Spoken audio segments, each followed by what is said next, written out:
please.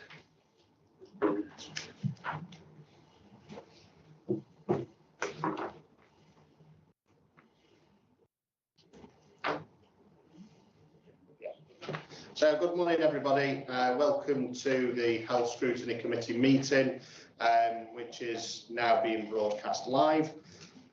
I'll move on to the first item on the agenda, which is to review the minutes of the last meeting held on the 24th of February 2026. So to members, can I accept the minutes as a true and correct record, please? Yeah, thank you. Can I also, as a note for the record, since the last meeting, we have an update to the membership of the committee with the appointment of Councillor Jan Gould to the vice chair role. Jan obviously isn't here this morning, but I wish a warm welcome to Jan Gould. Thank you. Item 2, apologies for absence. James, do we have any apologies? We have received apologies from Councillor Terry Cox for other reasons. Thank you, Chairman. Thank you, James. Item 3, we'll move on to declarations of interest. Do any members present have any disclosable pecuniary interests to declare? No. And do any members present have any private interests, pecuniary or non-pecuniary, to declare? No. Thank you very much. Right, now we've got that out of the way, we'll move on to item 4, which is our first item for a report and debate. So the next item for consideration is a report from the County Council's Cabinet members for Public Health and Communities in collaboration with the Integrated Care Boards. The report describes the approach to addressing health inequalities in Nottinghamshire. I would like to welcome the Cabinet Member for Communities and Public Health, Dawn Justice, the Deputy Director of Public Health and Communities, Tom Dunn, and also welcome ICB representatives Fiona Callaghan, the Place Delivery Director, and Hazel Buchanan, Associate Director of Strategic Programmes. And I would turn to Councillor Justice and ask if you would like to introduce the report, please. Thank you, Chair. So this report summarises how the Integrated Care Board, the ICB, and Nottinghamshire County Council approaches to address health inequalities and how they work in partnership with the wider health system. Health inequalities are a wicked issue, and national indicators in England have remained stubborn. This is true in Nottinghamshire. However, as the report will show, there is positive action on the causes of health inequalities and strong joint working to address this issue. Nottinghamshire has health inequalities because of people living in areas without the basic building blocks of health in place, like work, money and good housing. The paper details how the ICB and the Council work in partnership to address the building blocks of health. Health inequalities are preventable, and 3 of the biggest causes of early death are smoking, unhealthy weight and physical inactivity. These cause heart disease, cancer, dementia and diabetes that lead to shorter, sicker lives for our residents. The work to address health inequalities and improve the building blocks of health is coordinated through the Health and Wellbeing Board. There is a need to improve how we address issues like obesity and poverty and how we deliver better hyper-local services. Health Scrutiny may wish to receive updates on obesity, poverty and neighbourhood health. I will now hand over to Tom Dunn, Deputy Director of Public Health and Communities, to take us through the report. Thank you. Thank you, Councillor Justice. So I'll take the report as read. You'll see this is actually a relatively long report. So the topic of health inequalities is one that colleagues, you probably could have written about 50 pages on actually how we address it and some of the detail. So what we aim with the report is to provide a summary of what health inequalities are, why they matter, and how we're working together across the County Council and health services. So one thing that you'll see through the report there are lots of different acronyms. There are lots of different organisations and partnerships that come together to address health inequalities. So one of the biggest ones is how we work in the integrated care system, the ICS, and that is that real partnership between health, social care, local authority, public health, and we have a strategy that we've been working through over the last few years. Some of you have come Health and Wellbeing Board, and Health and Wellbeing Board again is another way that we come together as a partnership. You'll see through the report something that's really well embedded within Nottinghamshire are the building blocks of health, and that's the recognition that healthcare is one aspect of our health and wellbeing, but actually it's where we live, it's where we grow, it's where we're born. These are aspects that have a huge impact on our health.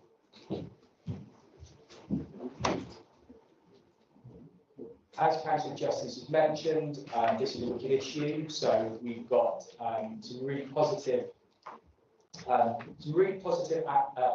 activity locally on addressing health inequalities, in improving how we work together, but we could do more. So towards the end of the report, we start to talk about what we call the neighbourhood health agenda, which is again how health colleagues and ourselves are going to work together better to really start to get a much closer understanding of our communities.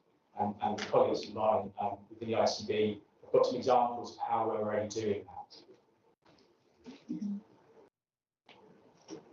I mentioned in the report there are some of the big hitters around health inequalities, so screening and vaccination, making sure people are vaccinated, making sure people are doing things like bowel cancer screening. We know those are some of the big hitters, those big impacts around health inequalities. We've got some quite a bit of detail around smoking services. Again, that's going to smoking and it's one of the causes of health inequalities and the result of health inequalities. So we've put some more information there around smoking. As we said, as Councillor Justice said, there are areas for improvement, and this scrutiny report was written alongside the public health outcomes report that went to Overview Committee last year, which when we look at our data, we go through it regularly at the Health and Wellbeing Board. Where are we doing well? Where are we doing less well? And one of the areas we know we're doing less well is obesity. So we are developing what we call Joint Strategic Needs Assessment, the JSNA, and that will start to look at how we address, again, obesity is one of those other wicked issues. It's not an easy issue, but when we come together, we can have that population impact. One of the an area I'd like to just focus on is around severe multiple disadvantage. So these are the most vulnerable people in our society, and I've recently moved from a neighbouring county council to Nottinghamshire. And one of the reasons is I knew the work that was led around severe multiple disadvantage. So how we're working with people like homeless people, and how we're working and making every adult matter agenda, which is how we work better with our most vulnerable people in our community.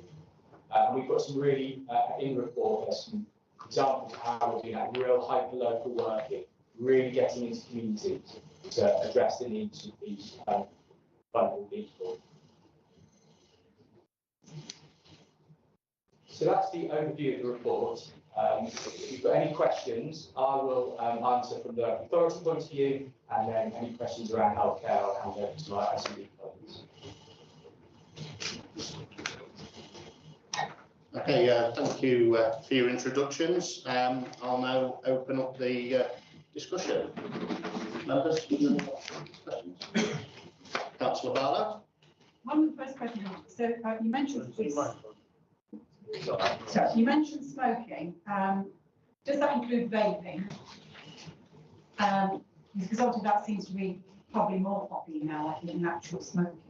And is there any research being done on the lasting health impacts of vaping? We know the impacts of smoking, ordinary cigarettes. And obviously, I think that's something I notice the young generation more. So there's more vaping than I used to see smoking.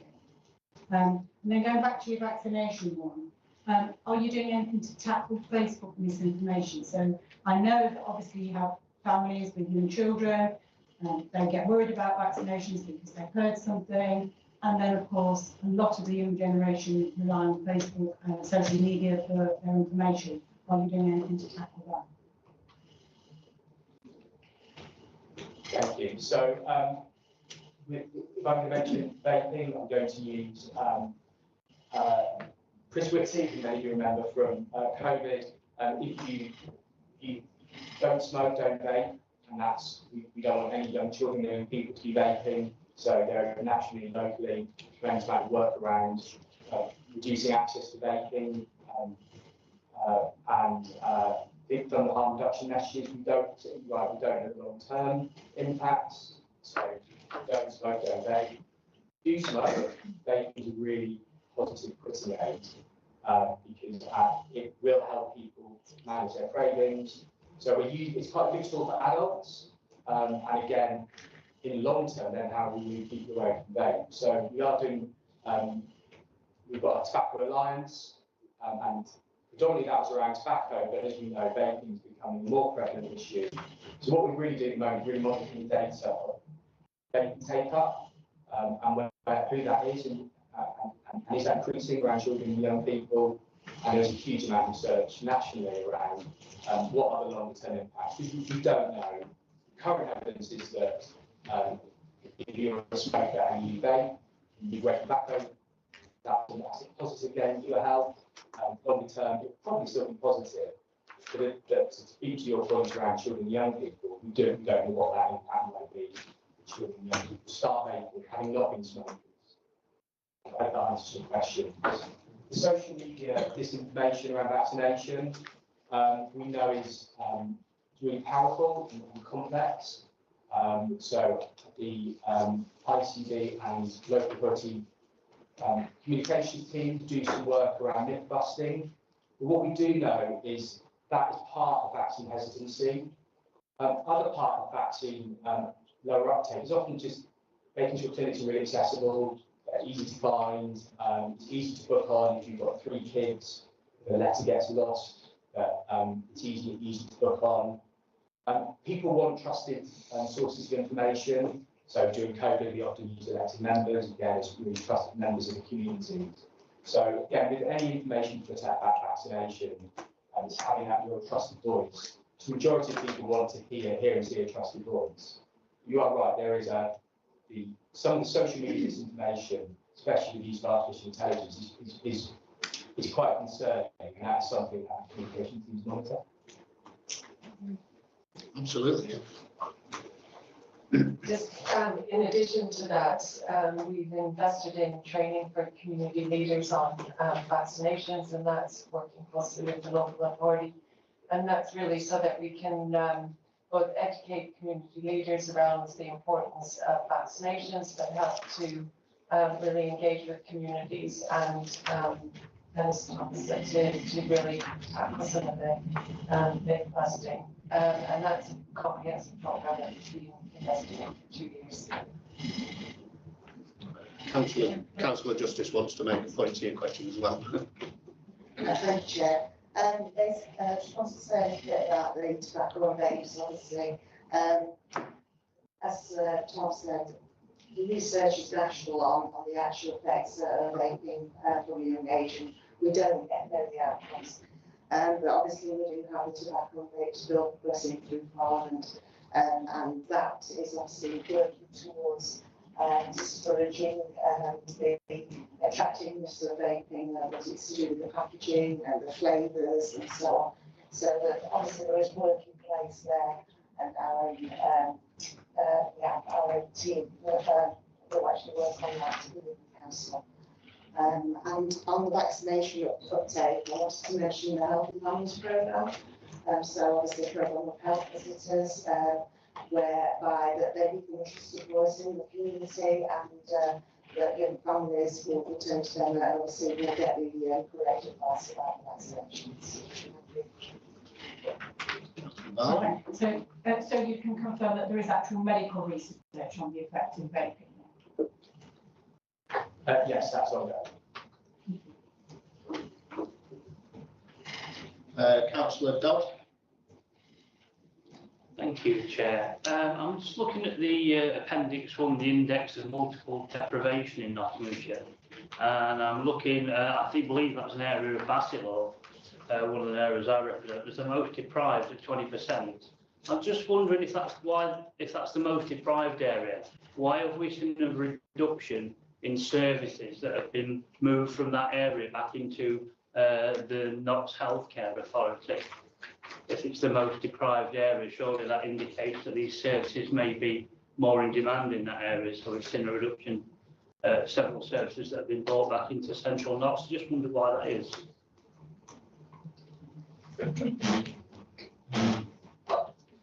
Thank you, Councillor Dodson. We've done quite a bit of work looking at the services in Bassetlaw particularly, and the evidence from there is really impacting on our commissioning services broadly overall.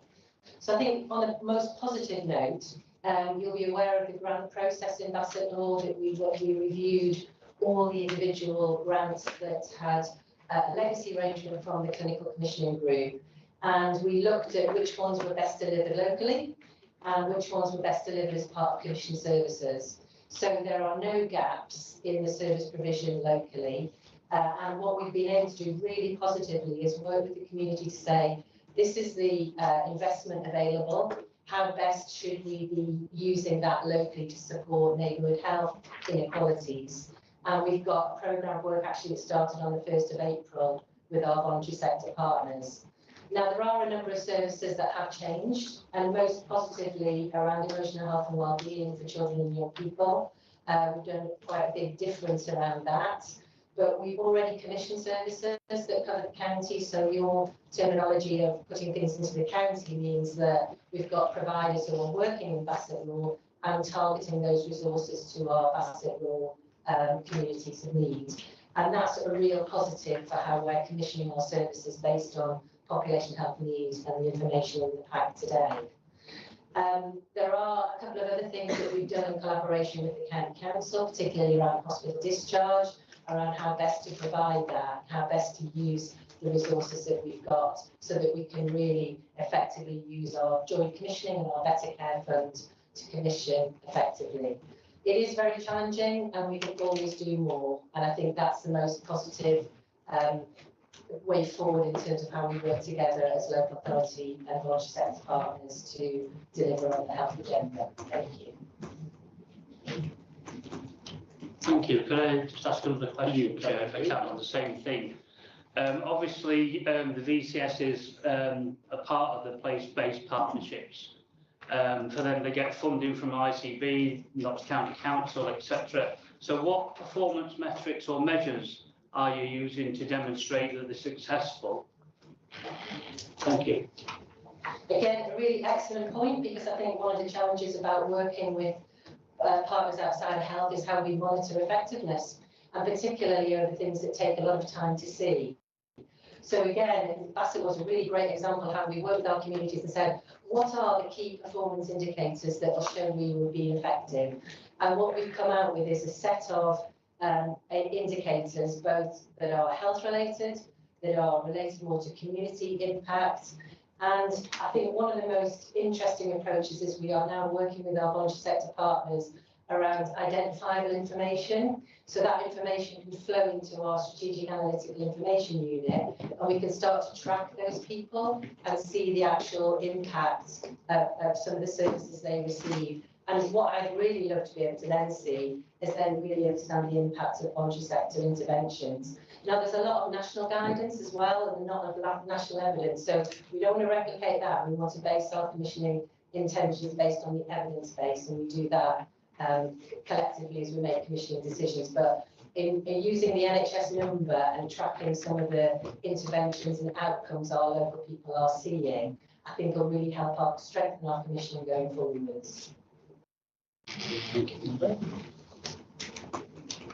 Councillor Barnett. Oh, good morning. It's a question of obesity.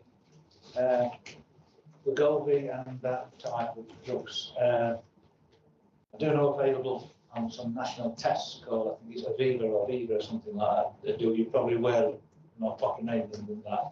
But only where does the NOS health stand within the strategy and the plans and the availability of the people on it? And also what's the education and follow-ups when people come off? Because what I've seen is when people come off the drug, they very, very quickly put weight back on again. And they're not getting a lot of advice, and a lot of people are taking, because they can't get it through the NHS, they're buying it privately from internet and other sources and taking it for a few months, losing quite a bit of weight, which I've seen, especially in my area, and then they stop doing it, and then they put on more weight than where they started. And I think that is a dangerous place to be, and certain way you stand with possibly helping and putting people more on it. Yeah, thank you. I'll take that. For now, nice you colleagues may join. So at the moment we've got these new drugs, which are actually having a real profound impact on some individuals, and because of the availability of them, the NHS is limiting them to those with the highest clinical need. So and that is nationally defined. There are more people, as you say, buying them from high street retailers. Seeing quite dramatic changes in body weight, and then when they come off the drugs, you're starting to see a return. And the way I think of it is you haven't taken that person out of what we call the obesogenic environment, so environment with ample calories, so takeaways, food delivery. We are surrounded by, this obesogenic environment, the environment that makes it easy for us to gain weight.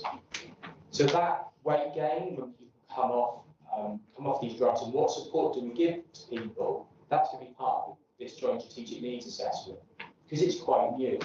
And I mentioned that loss of body weight, so people often lose body weight, but that can be muscle mass as well, which can be detrimental to health. So that's part of this evidence review. What is the impact exactly you described? The impact on individuals.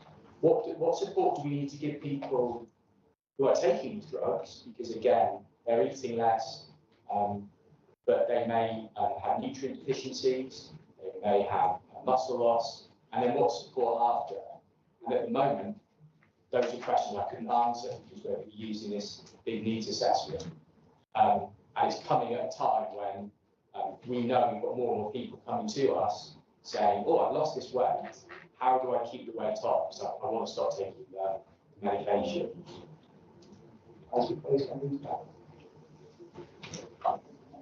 Yeah, we could talk about obesity so it's really quite complex in relation to the prescribing of the medicines. But what we do have in place is all of the different pathways include what we call wraparound care. And the focus is on sustainable weight loss. So once people are on the medicines, how are we supporting them to maintain their weight loss when they've gone off the medicines? And so the wraparound of care includes physical activity, nutrition, and then for the more complex cases, then we will provide clinical psychologist support. The JSNA will be really valuable because this is such a complex area. And what we want to do is look at obesity more as a long-term condition, and therefore how do we really support people. So I think you mentioned, Councillor, we do in the NHS we are aiming to provide access to the medicines to those with the highest need, and that's where there is the evidence base around the weight loss, but then also that element around how we provide sustainable weight loss. And then just to mention that there's I think it's about 100 medicines that are currently in the pipeline around weight loss. There's we're expecting an oral medicine to be shortly available. So this is a continually evolving environment. And so for us, it's how do we look at providing effective weight loss in the NHS alongside what's provided by the local authorities. And as I said, how do we really look at this as a long-term condition and effectively supporting people? So, yeah, I think that the point around medicines is really important, but it's how do we really manage it in this world where we know that there's going to be a lot more medicines coming onto the market as well. And then with that is also the costs and how does that impact. So it's really a complex environment on where we're looking at it in the round and working closely with the local authorities. So the JSNA is probably really timely.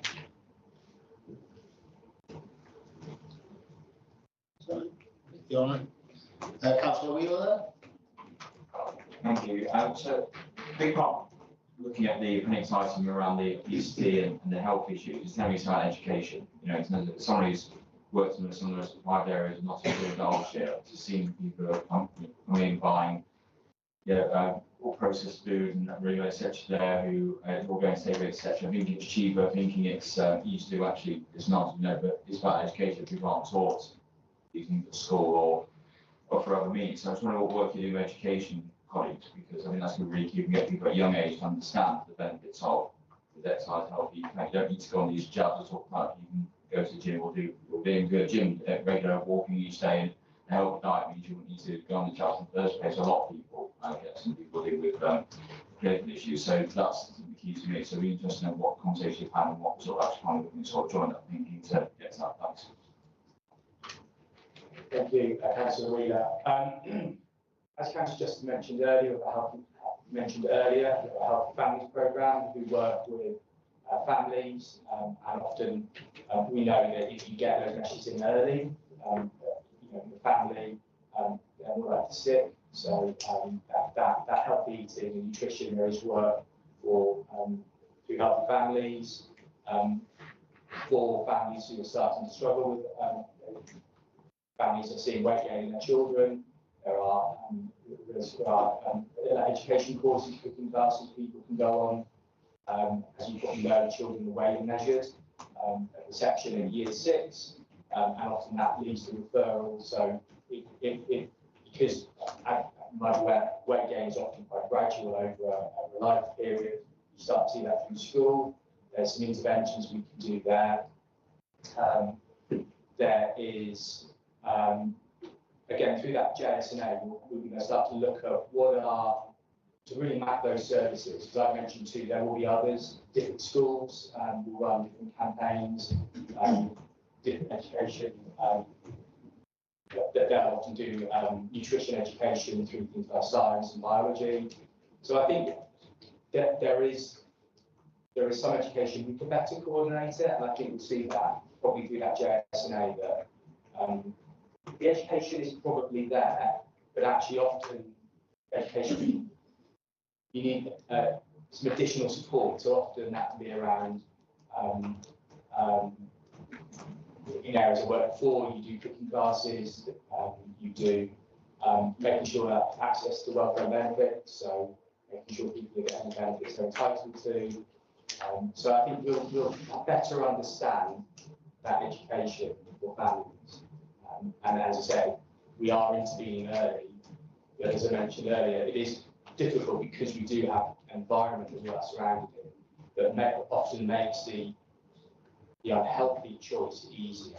So again, this morning I chose to drive my car. It's easily accessible, whereas I did have the option of going to get a bus and then get a train, but again, it's convenient. So we are in a at least in general environment, it's often easier. So it's how we work against the tide of our we live. Thank you, Chair. And just to add to that a little bit about the work that's done by Your Health Knots on this. As Tom alluded to, we can identify which families or families that are perhaps struggling and where extra support can be given. And we do have a programme through the Your Health Knots team where exercise and healthy eating are combined. and there's encouragement for the children to engage in exercise. And I've been to one of these sessions myself, and perhaps it would be fair to say that the children who are taking part in that session might not be natural athletes, and at school they probably don't engage as much in the sports and PE lessons as they might do. But I was at an Indian tag session, and they were all being extremely active. They were really enjoying the activity, and at the end of that process, they had protein drink. Obviously, they were being taught about the importance of taking on protein after exercise. There was a weigh-in session, and all the children were achieving and working towards weight loss. And whilst this was going on, the families were there and actually discussing healthy food and the programme and the recipes that they've been given. So they were actually working and understanding, working towards being able to provide better nutrition for their children. And it was a really great thing to see.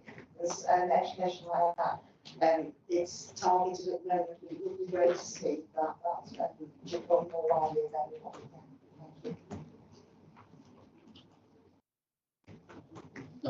Thank you. Councillor Abigail. Yeah, thank you. Put your mic on, later. Oh, yes. Yeah. Thank you, Chair, for giving the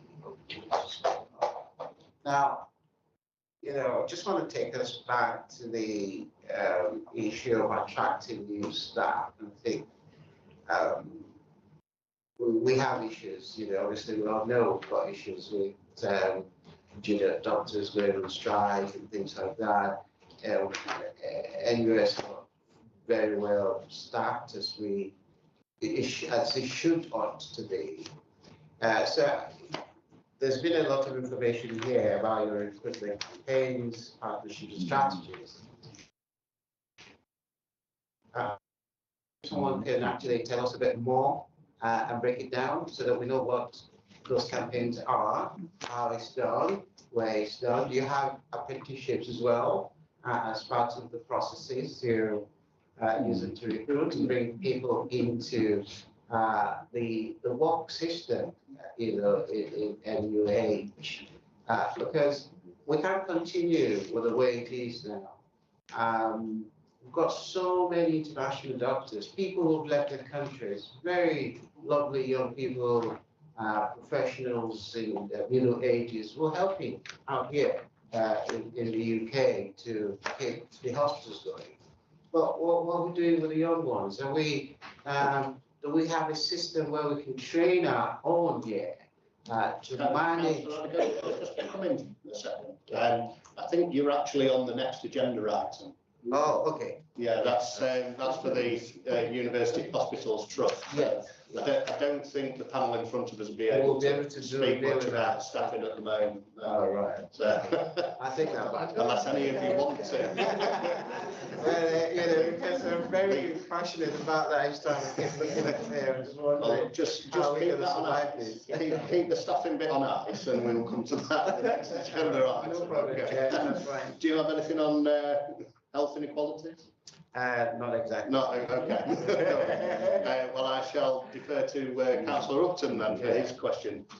Thank you. Thank you for the report. Being relatively new to this committee and not having a great deal of experience of the health sector, forgive me if I ask some pretty naive questions, but my comments really and a couple of questions are fairly strategic and high level. And I actually would quote from the next report because the Chief Executive, Anthony May, says there, our financial circumstances, the Trust struggles to manage within its budget. This is unsustainable. And I then pick up on this report, item 47. The Council has a duty under Section 2B of the National Health Service Act 2006 to take steps as it considers appropriate for improving the health of the people in its area. So you have, in my opinion, significant freedom to decide what you consider appropriate for improving the health and the subject material of this report, Inequalities in Nottinghamshire. An interesting read, I get it, but given that background, correct me if I'm wrong, I don't have any knowledge, no guess of what the cost of all this is. There's no finance in this report. I have no idea whether we're spending thousands, millions, billions on all the good work that you come up with. I agree, it's an aging population, you've got more demand, you've got the challenges, prevention is better than cure, you mentioned about education and communication. And I think it's a fine line between what the citizen of this country chooses to do and what the so-called nanny state decides to impose on it by way of educating, communicating, targeting, and really, are we getting best value or value for money?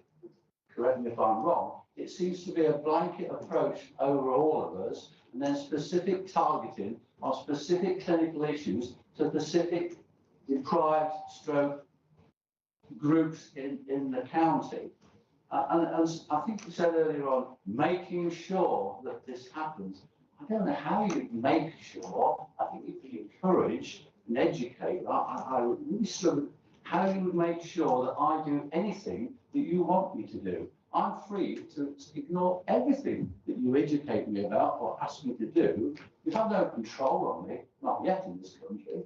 And so I think you've got huge challenges there. But if you could sort of give me a ballpark figure, what's it all costing? Because given the background of what your chief exec says, your current finances are unsustainable. His words, not mine. What you're doing in this report costs millions, surely. That's really my only question. Cash, what's it costing? Is it sustainable? Why are you doing it? Thank you. So I'll start with a public health grant. So this is a national ring-fenced fund we get from government, and Nottinghamshire is about 48 million. And for that, we provide so the main areas around health and families partnership. So that's school nursing and health visiting. The You're Not, which is our health integrated wellbeing service, which is that support for weight loss, stop smoking. None of it's enforced. It is if you'd like to make a change. And again, majority of people do want to make a change but need a bit of help. So we provide that support for the integrated wellbeing service. So that's stop smoking, healthy weight, and people want to reduce their alcohol intake. Another part of the public health grant is the helping people prevent and recover from substance use issues. So again, that's a mandated service from the government. So, and then we have some remaining funding that we do, other support around sexual health services, and we do work around housing and homelessness. So when for us in the council, we've got about 48 million. That's a mandated amount of the government that we use various different public health services that you've seen through this report. Yeah. As far as the ICB, I'll let Chloe speak to that.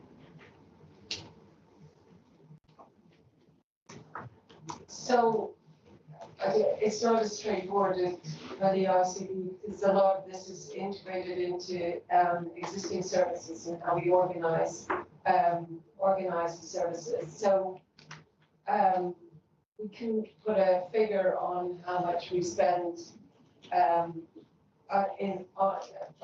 figure on services on how much we spend. But there's always the view that we should spend about 2% of our budget on prevention. But overall, I don't feel what your budget is. I mean, roughly, what would 2% be? So the budget for the ICBs for Nottinghamshire is about 1.82 billion. So that's the budget that we have to fund commissioned services across the patch. That's the number I'm just getting that number absolutely checked. That's the commissioning budget to provide all the services for the population. Now, the number that we're asked to support health and equalities by is sort of nationally suggested, but it's not mandated at the moment. Thank you.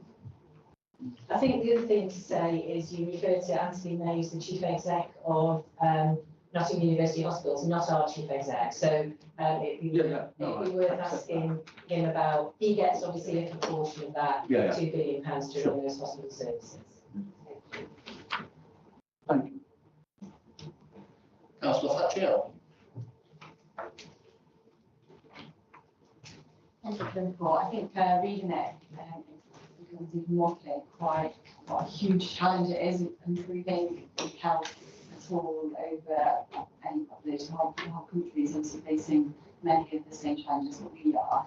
And I was just wondering, with regards to like the map that we have of index of multiple deprivation, I think we could probably all describe what this is going to look like without seeing it. It's been the same for decades. We all know where deprivation is in the county.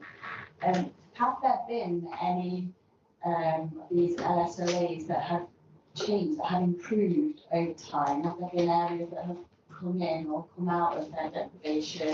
Have there been big changes in health outcomes in any of these areas that has meant that they now are not the darkest colour because they're most challenges and are now improved? And if not, why? What is it that makes it so difficult to make these improvements when it's been like decades of kind of investment in these challenges? That's a really good question, and that's part of the crux of the report is, as I said, this is a wicked issue. We've not seen movement. One of the issues with LSOAs in previous authority, you didn't see improvements, but that was often masked that people built new housing, so they built big new estates, so and more affluent people have moved in, there'd been a change. So we have to be really careful to look at these areas, and I think I don't know the answer to that question at the moment because I don't have that data in front of me. I think we'll have some encouraging changes, but as far as that, how that national long-term data changes, it is stubborn.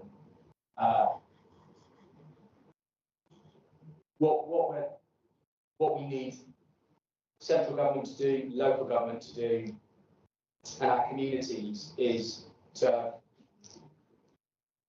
almost at 20, 30 years, to look at over 20, 30 years, what is it we need in place? And you said a lot of people will be able to describe what these issues are. So one of the big drivers that we're seeing, the real change in the last couple of years is about work and health. So actually, 5 years ago, I would not have spoken to my ICB colleagues about work, about getting people into work. It's a key determinant of health. Housing would have been something kind of sitting in the corner, districts and boroughs. We're now seeing strategic housing work to improve housing quality. So we need to bring this all together. So we're here talking about building blocks of health in Nottinghamshire, and we need to strengthen how we work together to improve those building blocks because health is one of them, and health is often an impact. But that's one of, I think, the challenges for all of us is how are we addressing the building blocks of health? Corporately, as a council, we're looking at that. And I say Nottinghamshire is really well placed. Public health has come into the place department. We sit with our housing colleagues. We've got a local government reorganisation where we'll have the housing come closer. So I think with local government reorganisation, with the neighbourhood health agenda, I hope in 10 years' time I can tell my grandnieces and nephews that I was part of that change. And I think one of the big drivers will be the reduction of smoking, because we have seen smoking reduce. We see it reduce in our more deprived communities, and we know that that's going to have an impact on health and well-being and finances as well. So I think, thanks for that question, I think it's a really good challenge, and I think I almost want to challenge ourselves back because we're all part of that. So if you'd like, we can find out how we had those improvements and what the learning is from those, since I don't have to change them from. Building on that really, I'm just wondering like how you actually kind of reach and communicate with people on an individual level. People speak of adverts and everybody knows how to be healthy, people don't do it necessarily. So how do you actually communicate with people. I think from my personal experience, so I've got young children, my youngest is 3, and I've been in the Health and Families programme, kind of still in it, but I haven't had any, I'm not one of the targets, so I haven't had any input from a health visitor since he was, I don't know, part 1 really, because I'm not one of the targets. How do you reach people when you know that they are in one of these deprived communities that have these health challenges, kind of like on the individual or community level, that you can make that difference? So we've got lots of touch points with our population. You've got our elected members, you've got adult social care, children's social care, we've got community workers. We know there are lots of people going into people's front doors and having conversations. What we're doing at the moment is actually mapping that. Who goes into people's houses? So I'm just talking about the council at the moment. So that's an area we're doing now. What interventions are going in there? There's something we call making every contact count. So in a previous role, we went to an older person's house, and they were talking about their getting their carers allowance. So how can you make sure you get the money required? And while I was there, they said, I'm lonely. But actually, that council officer was there to talk to them about their welfare benefits. And the person was exposing they're lonely. But what we need to do then is to make sure that council officer can say, oh, okay, not panic, just that's like panic sometimes when people disclose how they feel, to take that and go, okay, oh, I'm going to help you with the carers allowance, but here's someone else's phone number, here's a service I can refer you to. They were really good at helping someone else I know with a befriending service. So I think, and again, Reggie Neighbourhood Health, we've got reach into community, we've got people going in. It's upskilling people to have those conversations. So in previous life, I used to do weight management, I'd help people lose weight, but I could also have a conversation about alcohol. I could have a conversation about stopping smoking, give a conversation around suicide. So I was trained to have those mini conversations. You're not an expert. So I think that's a piece of work we're doing, we need to improve. Sabrina. Thank you, Chair. I think my question might be a little bit linked to that, in terms of reaching into communities and being able to have those conversations. And looking into reading your report, talk about data and intelligence and how it's essential to be able to understand the causes of health inequality. And there are 2 main areas that we use to kind of understand this, which is the integrated care strategy and the Nottinghamshire joint strategic needs assessment. So I think my question is about where lived experience and engagement with communities and citizens, direct feedback. Where does that fit into the wider picture of data and intelligence that helps understand how we reach communities and experience? Thank you. So the answer is we need to improve that. So we've got, you mentioned about that data around health improvements. We can show that, we'll have that information. So often we've got really good data. We've got healthcare data. We understand our communities through data. But we've also got lots of people, health workers, voluntary community sector, elected members, you might have universities, healthcare, going to communities, getting their feedback.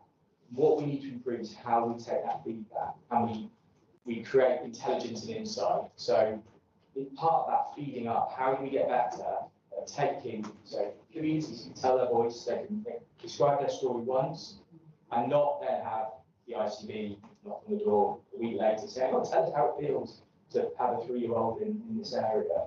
So we need to improve how we collect that. And that's part of the work of the Health and Wellbeing Board. As you're right, we've got an incredible rich data source within our communities. How are we feeding that up to make sure we can use it as policymakers in the best possible way to shape our service? Councillor Rich? Oh, my God. There wasn't. You just waiting? Yeah. Okay. Councillor Barlow. Thank you. Can we just take us back to the beginning? can you give me your definition of deprived area? What are you basing that on? There's the national definition, which is the indices of multiple deprivation. So they look at an area and they'll look at crime, quality of housing, access to work, income. So there's a set of, it's a national set of indices. And I think that deprivation index is really important for us policymakers. But actually, when we talk about communities, there's a shift that we make sure we don't use that language with community. These are communities people love living in. I've done a lot of work in the City of London where people love where they live. And the data says that they are some of the most deprived neighbourhoods in Europe. People love living there. So I think there's something around our language that deprivation is a language we use, but actually when we talk about communities, we're not, because it's very negative, very negative threat. But it says that IND in seasonal deprivation is incredibly powerful as a tool for us.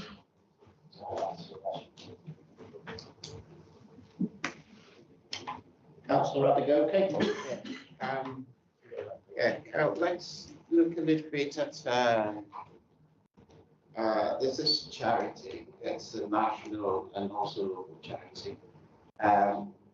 They, I think, support the well-being of men. They're called the Men's Shed across different parts of, I think in Scotland it's slightly different, you know. Now, I want to know if your team, you've been able to interact with them. I think what they do is, like what you just said, somebody went to someone's house and you were trying to deal with the matter, and the gentleman mentioned he was lonely. And I think what Men's Shed do is to bring men together and help them out of loneliness, move them out of depression, support their well-being as men, you know, that sort of thing. So I'd like to know if you've had contact with that charity at all, in the local ones around here. I know one is in Hucknall, they've got one in Workshop, yeah, that's right. So I don't know what your team's been doing to really integrate, to support them, to get their data and work with their data to support the people they also support and possibly extend it. Being thank you. Yeah, so just going to refer back to the last time I was in this committee room about social prescribing link workers, and they work a lot with our community and voluntary sector, and particularly some of the health-related organisations like who support mental health or men's health. So they were a really great intervention between general practice and the community, so that they are particularly locally looking at all the infrastructure and the community offers around locally, so well integrated, and understanding where things have been successful and what's happened to those people who've had contact with some of those organisations, and we try and share case studies around particularly the work of social prescribers and local communities. And I believe we've just also launched the directory of services across City and County, and it'd be worth checking whether they're actually mentioned on the directory in terms of accessibility. Okay. In terms of commissioning, obviously we commissioned healthcare services for our local population, and where that's appropriate are engaging with voluntary sector organisations. Thank you. Thank you very much. Any other members before I indulge myself? Oh, sorry, yeah, Councillor Jones. Thank you, Chair. Just to say, obviously, as elected members, Councillor Adegoke's questions were meaningful to us, because I'm sure that we come across a lot of voluntary organisations, and I myself come across many sheds within my community, and I'm trying to give them some support through our local communities fund and tapping them into that. You would often have conversations when you go to different places. I was somewhere with Councillor Dodd yesterday, and again, many sheds being brought forward. And so we will aim to support those organisations from the council point of view through our community funding. And if you do, as members, come across organisations like that, I know that you know to get them to tap it through your communities fund. Thank you. Councillor Hart. It's just a quick question regarding your statistics on the reduction in smoking. Is that done by the amount of cigarettes that's being sold? Well, in the county nationally, or is it done by knocking on doors and finding people smoking? Because I've noticed that in my area, which is classed as a deprived area, where I cover, a lot more people are not necessarily not smoking less, they're just buying less. And they're buying it, as I walk around and we see everywhere, I see more non-UK cigarette and rolling tobacco pouches and packets there than UK. Because as we all know, it's a grey, funny colour, and they all, most of the packets I see, what people in the pockets and everything else are bringing out are proper coloured packets, which are non-UK. So my question is it relative?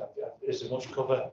We also know of shops, the shops have been reported about selling, better word, under-counter cigarettes, tobacco, and they're still operational.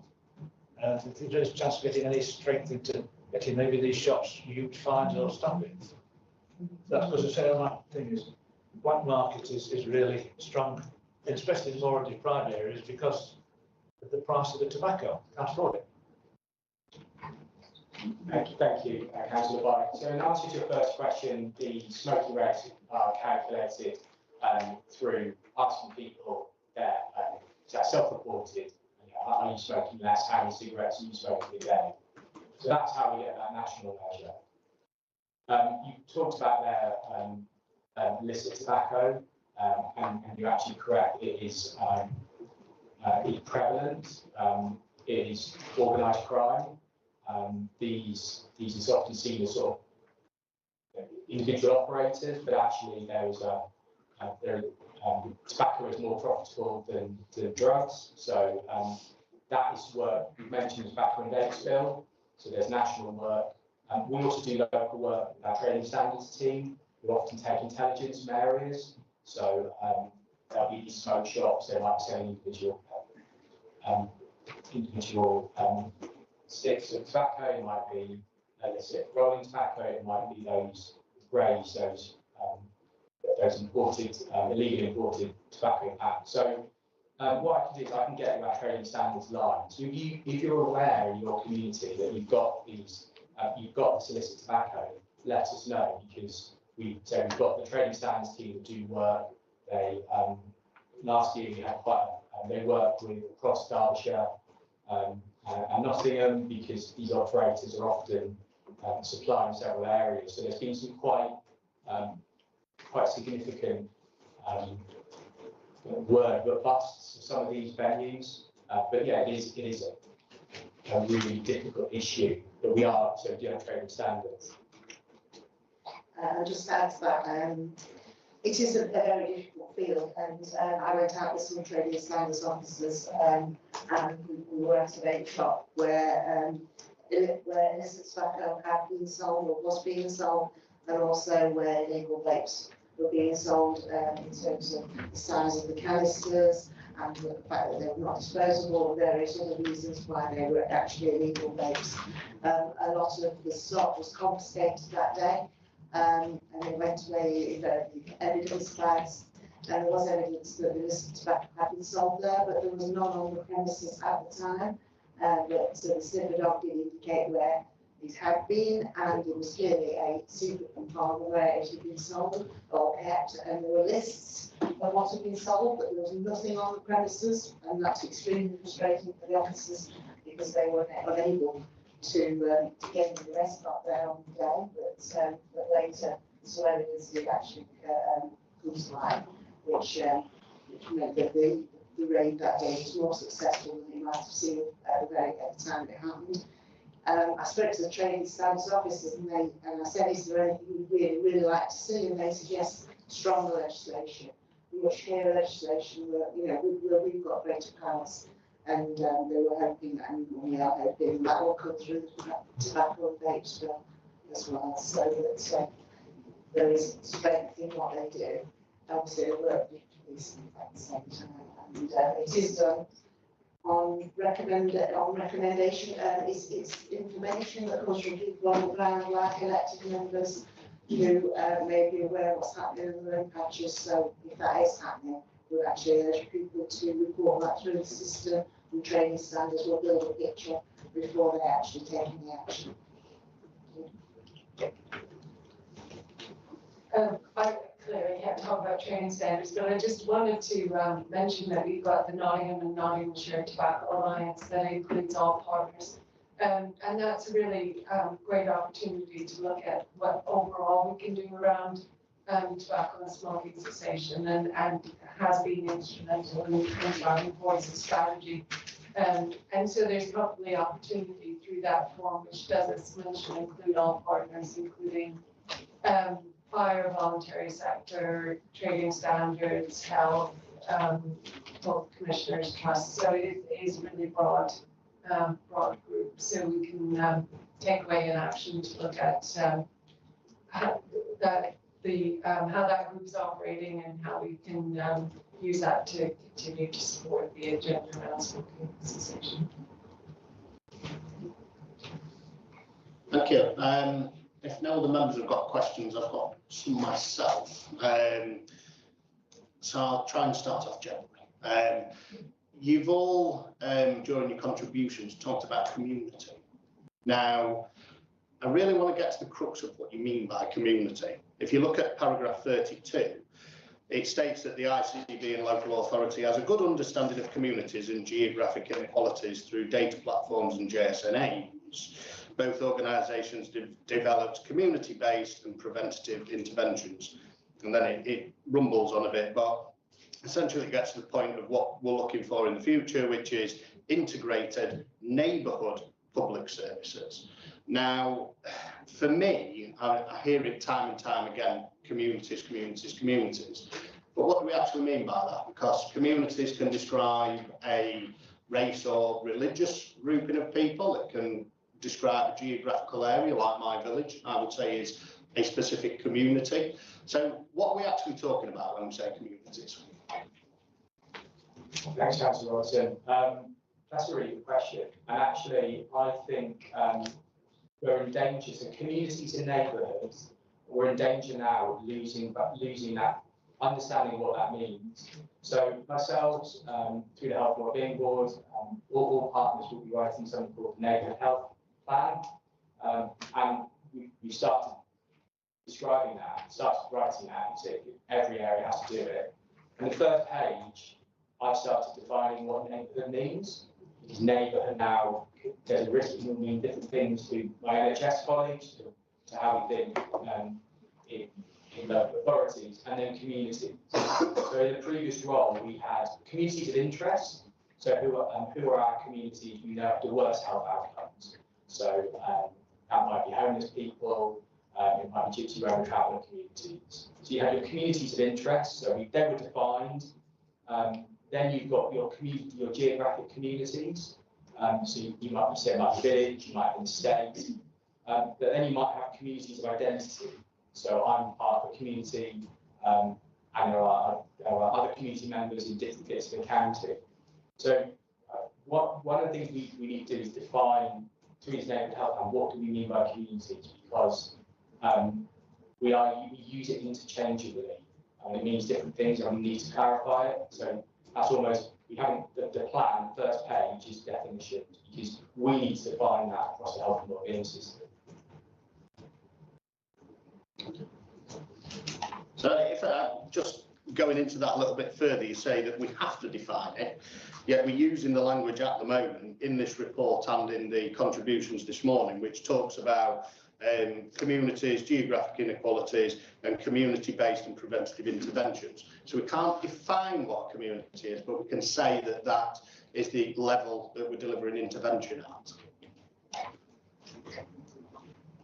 I think it's Tom's point about we've all got slightly different definitions, and that's the piece of work that we need to take going forward. So from a health perspective, we tend to use the primary care network boundaries, which aren't necessarily natural communities, or what a community might say, well, that's not my community. So we have a set of operating because though that makes sense for healthcare, not for anybody else. So that's the piece of work I think that we need to be taking forward. I think one of the challenges with this is how we do this really effectively and not spend too much time looking at how this is, how we, and not actually doing anything, I suppose what I'm trying to say. So how do we get to a point where we've got an understanding that different services can then operate effectively? We've been talking about primary care network boundaries, for example, around, well, what does that mean for what we understand healthcare delivery and where health visitors might be based, or where community district nurses might be based, or where the community pharmacy is. So it's a massively complex agenda, but in a sense, we need to kind of bring it right back to basics and say, what makes sense in terms of delivery and how can, and population health need, and how do we do that within the available resources? And I think that's the exciting thing, I think, about working in a neighbourhood plan, which is going to try and bring some of that together in a more meaningful way, because we're talking probably slightly differently across each other in those definitions. No, thank you for those responses. The reason I asked that is obviously I represent a very rural area. Our communities are probably best defined through our parish councils and who they represent. Councillor Dodd and I visited the VCS in Worksop. They attract quite a lot of funding through the County Council and the ICB. But when we visited, their major challenge was lack of funding to be able to outreach to the rural areas of Bassetlaw. So they focused all their needs, or sorry, not needs, their services around the urban town of Worksop and to some degree Retford. So it's one of those that my worry is that we define community and we identify the solutions to deliver interventions through organisations who don't then outreach to where my communities actually sit. So I think that's a very important point to take forward when you are delivering the neighbourhood plan. If it is possible, I would like to input in that at whatever stage to share those experiences, you know, from a rural perspective. So yeah, thank you for those. I'm going to move on to a couple of other points. So you did mention at the start, Tom, I don't know who prompted you to say, you know, there's lots of acronyms in this report, but there are a lot of acronyms in this report, 18 to be exact. And that's things like PBP, IWB, HWB, VCSC, so that's Place-Based Partnerships, Integrated Wellbeing Board, Health and Wellbeing Board, Voluntary Community and Social Enterprise sector. Now, these are guided by things such as the PHOF, the JSNA and the ICS, being the Public Health Outcomes Framework, Joint Strategic Needs Assessment and Integrated Care Strategy, just to name a few. So we've got all these different organisations that all tend to meet up and talk and chat and say we're doing this or we're doing that, and they're guided by this strategy here and these assessments here and this outcomes framework. To me, it just looks like massive layers of bureaucracy. Lots of people meeting up and talking and, you know, reviewing this and assessing that. But I struggle to see where the actual, you know, outcome delivery is. You know, board for this, board for that. Is there too much bureaucracy? Is there too many people meeting up, talking, referring to this next forum and the next forum, where actually we could strip all this out, have a very refined collective of individuals and better focus services that deliver outcomes? I think you probably described Health and Wellbeing Board, which is that single point that we come together. So sitting above all of this, the Health and Wellbeing Board, I think we've got lots of we've got some of these partnerships, but actually they probably don't meet as often as you might think they do. I think place-based partnerships is one entity, Health and Wellbeing Board is another, the integrated care strategy. There is a joint meeting. What I think we probably need to improve is that oversight, and that's something we're doing in the Health and Wellbeing Board to make sure we're not duplicating, because when we have the Health and Wellbeing Board, it's a really expensive meeting. We've got lots of people bringing in their time, and are we using it in the best possible way? So Over the last year and a half, there's been a lot of work with Health and Wellbeing Board and making sure it's that partnership space, it's that one place we bring the information. So I think we definitely need to strengthen that. As we're looking towards government reorganisation, are there duplications? Are there too many layers of bureaucracy? I'm here representing the county council, but we do also district and borough councils. Again, can we reduce that? Because I'm sure every member within these acronyms would like these meetings. So I think that Health and Wellbeing Board review is part of it, and we'll start to see more of that as we move to this sort of neighbourhood health framework, which at the moment is on paper, but I think it will start to address some of that governance, some of those layers of meetings to make sure we're not duplicating, because there is a risk of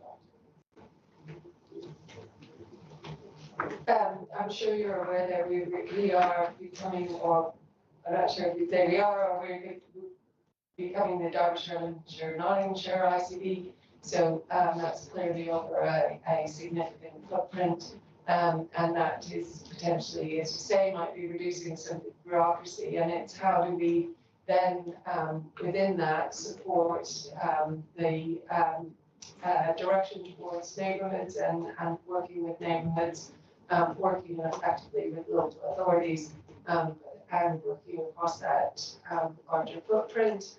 And the fundamental element will be also with the providers. So how do we really help to bring partners together, not around bureaucracy, but bring together around the local communities, and how do they work most effectively in that way? And that's where, again, the neighbourhood plans will be really important to help within that structure to take forward what we need to.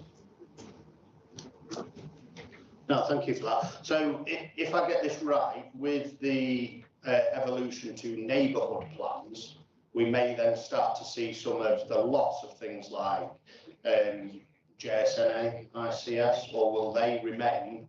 And then we'll just also have a neighbourhood plan to add to the layers where we're not getting the cut through. And I will come on to a bit about service cut through. So with the neighbourhood plan, will that see the loss of some of these, or will they just be maintaining the ladder of the layer?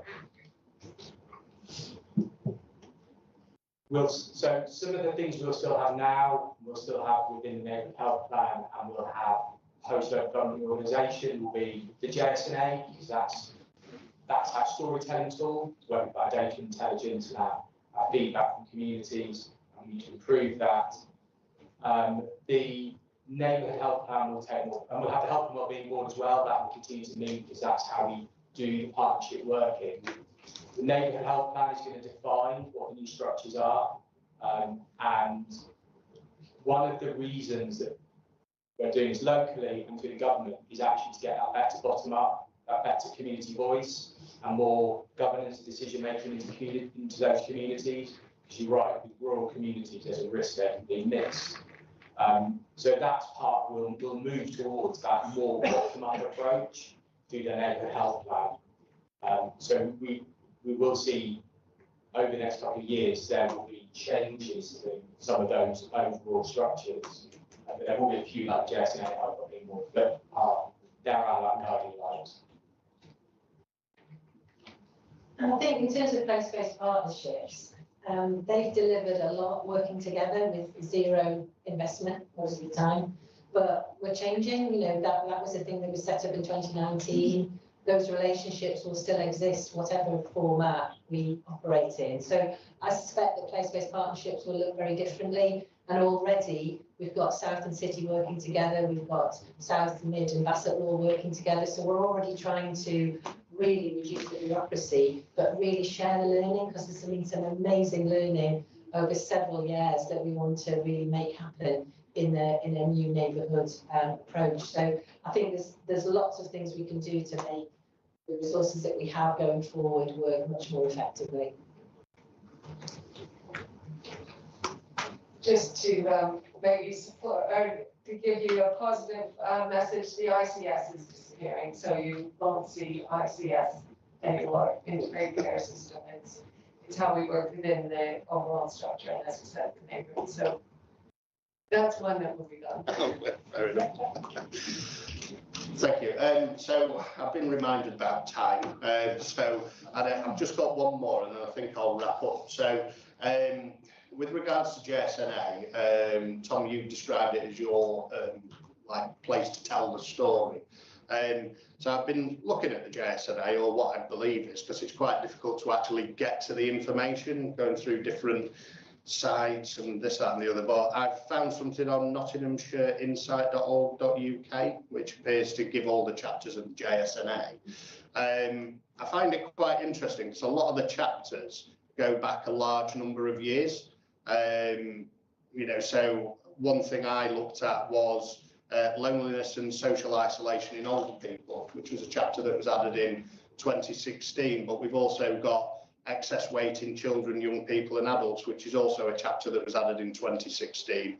And then one right down at the bottom, winter warmth and excess winter deaths, which was put in 2014.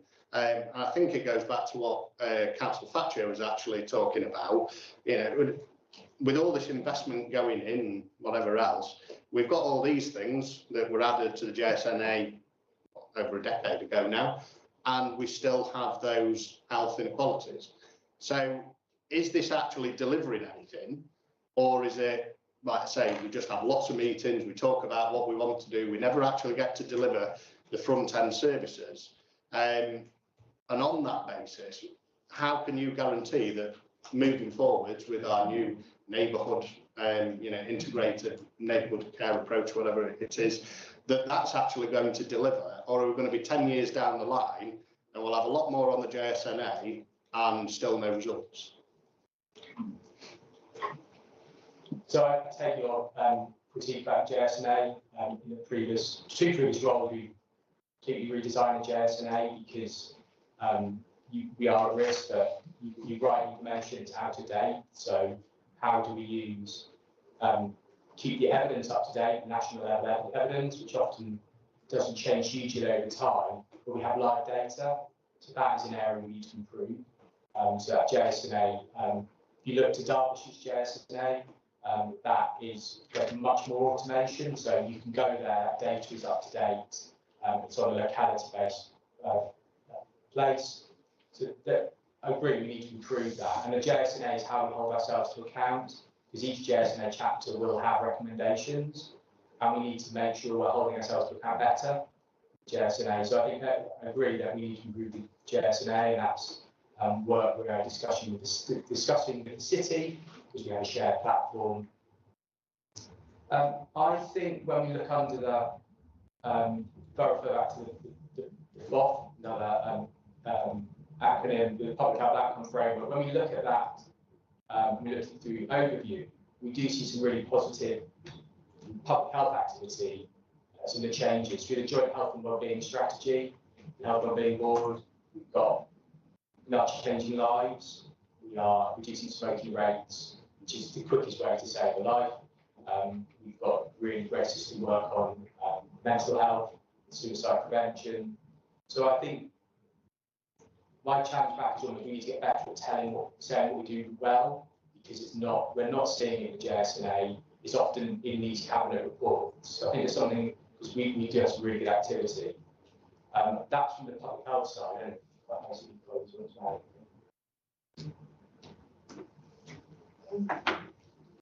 it's not mandatory. I mean, I think it's to do. The JSNAs are, we do need to look at, that's a constant discussion as to how we more effectively do the JSNAs. I think it's also about prioritising. So there's a lot of recommendations in all of those JSNAs, and can we really, in reality, deliver all of that? And what would be our top priorities going forward that we could really focus and do in much greater depth than necessarily breadth? So I think it's against all of us, I think, to understand what we can really deliver together, particularly in the changes to the local government and health environment going forward. But we've got some great work and some great people, and there's a real opportunity to build, significantly build on the work that's happening. Okay, thank you. So I'll just quickly summarise. And obviously we had the introduction. Had a lot of great questions from the committee this morning. I think it's one of the most engaged topics we've had. So thank you to members and also to the panel as well. And I think in summary, you know, we are obviously looking to the future to integrated neighbourhood plans and trying to bring things granular and as hyper-local as possible, but it's understanding what that actually is and what local and community and all the rest of it is there to achieve, and not just add another layer which forgets community. So I'd be interested to see that in the future.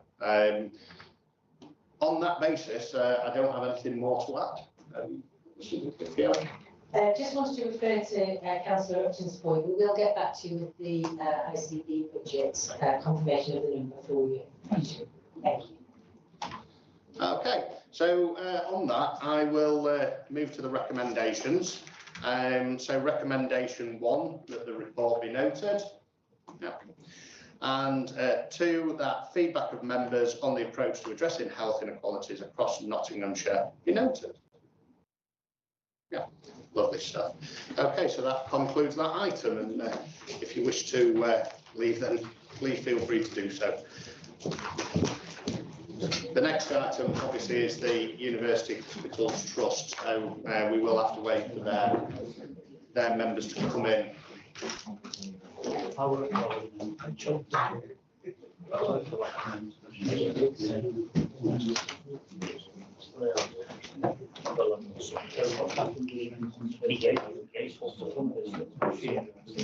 Funded by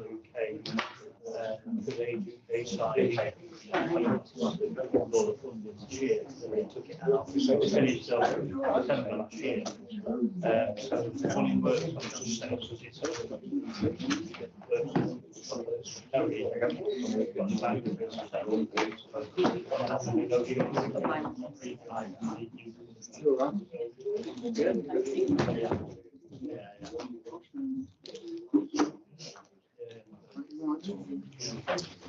if you need any that's something like chisel, drill, stand, got loads of stuff if you need to have 12% on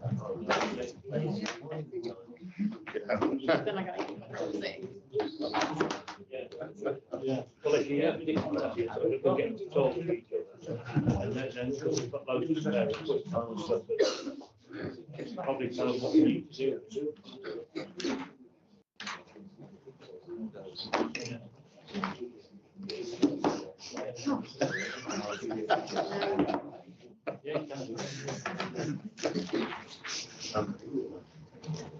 Are we all ready?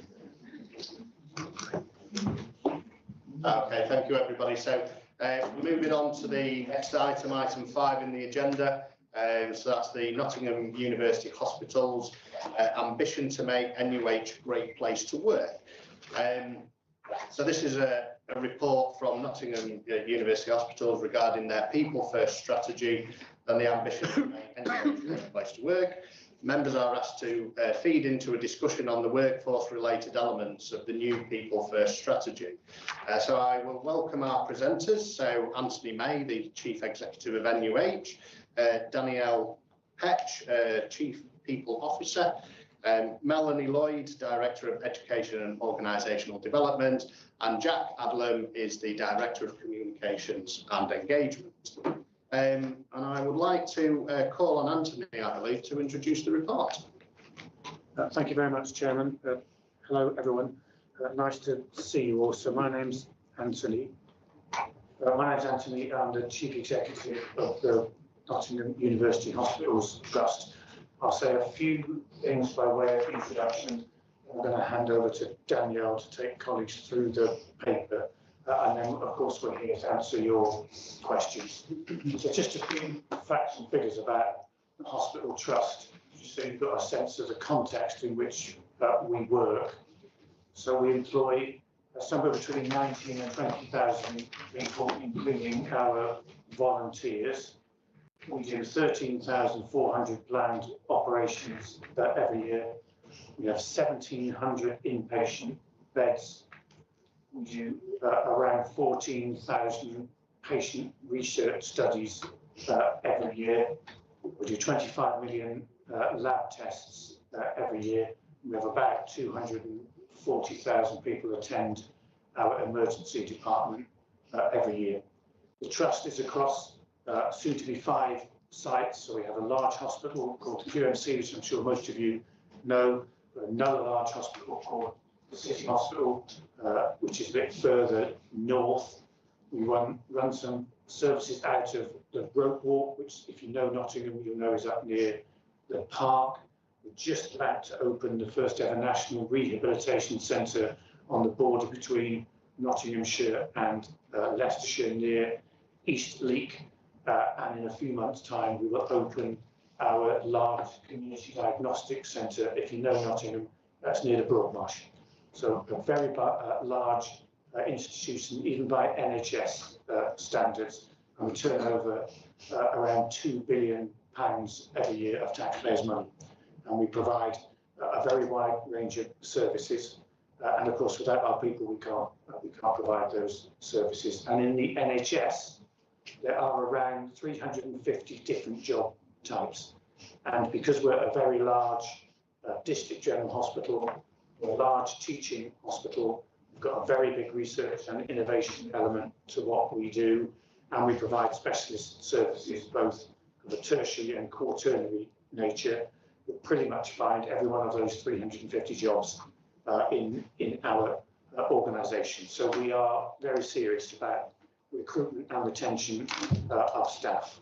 And just to take you back a few years, after COVID, the hospitals really struggled to recruit and retain staff. That was something that happened across the NHS. So since then, we've worked extremely hard, and colleagues will explain some of the things that we've been doing to recruit people and to keep them in the trust and try and do the things that retain staff in what can sometimes be a very difficult and complex operating environment, particularly these days. You'll all be reading in your newspapers about corridor care and the pressure on hospitals, and particularly on urgent and emergency care pathways. But the pressure is also there in our other pathways, especially trying to keep the waiting list down, trying to keep on top of cancer and our diagnostic responsibilities. So it's a complicated environment. It can sometimes be a difficult place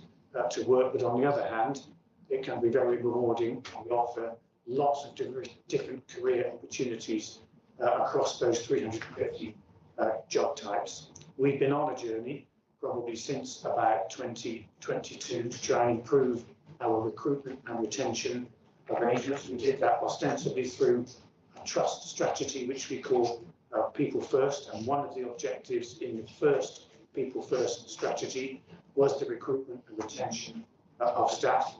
We've just published the second version of our People First strategy, and lo and behold, one of the priorities in that is our people. Because without those 20,000 people, we literally cannot operate the services that local people rely on every day. We can't operate them effectively. We do try as well to be relevant in our local community and recruit and retain particularly young people from the local area, because we want to be an institution that people recognise and they can rely on and they can trust, and a place where people aspire to work, particularly given that we've got such a wide range and diversity of occupations in the trust. We can take young people from the local area and they could stay with us for their entire career, and they could do more than one job across that time, and we can train them and they can get qualifications and experience in our institution that they would probably struggle to get anywhere else in the local economy. We've got some very specialist professions and very specialist trades as well. So we take this extremely seriously. We spend a lot of taxpayers' money every day. We want our colleagues to give of their best, and in order to do that, we have to support them and train them and make sure that we keep them as long as we can. So with those few words of introduction, Danielle will just draw out some highlights in the report and then open to questions. Thank you, Anthony. So everyone should have received a copy of the paper, and I'll take it as read and just pull out some key points. As Anthony says, we want to make NPH the very best place to work. we want to offer long-term careers to local people. And if we want people to, if we want to work in healthcare in the area, we want them to come and work for us. We want to create an environment that's supportive and friendly and provides the training and opportunities that people need. At the moment, we're working hard to both attract new staff and retain colleagues that we have. Our retention rate we've worked hard on over the last few years, and you'll see in the paper that that's down now to 8%.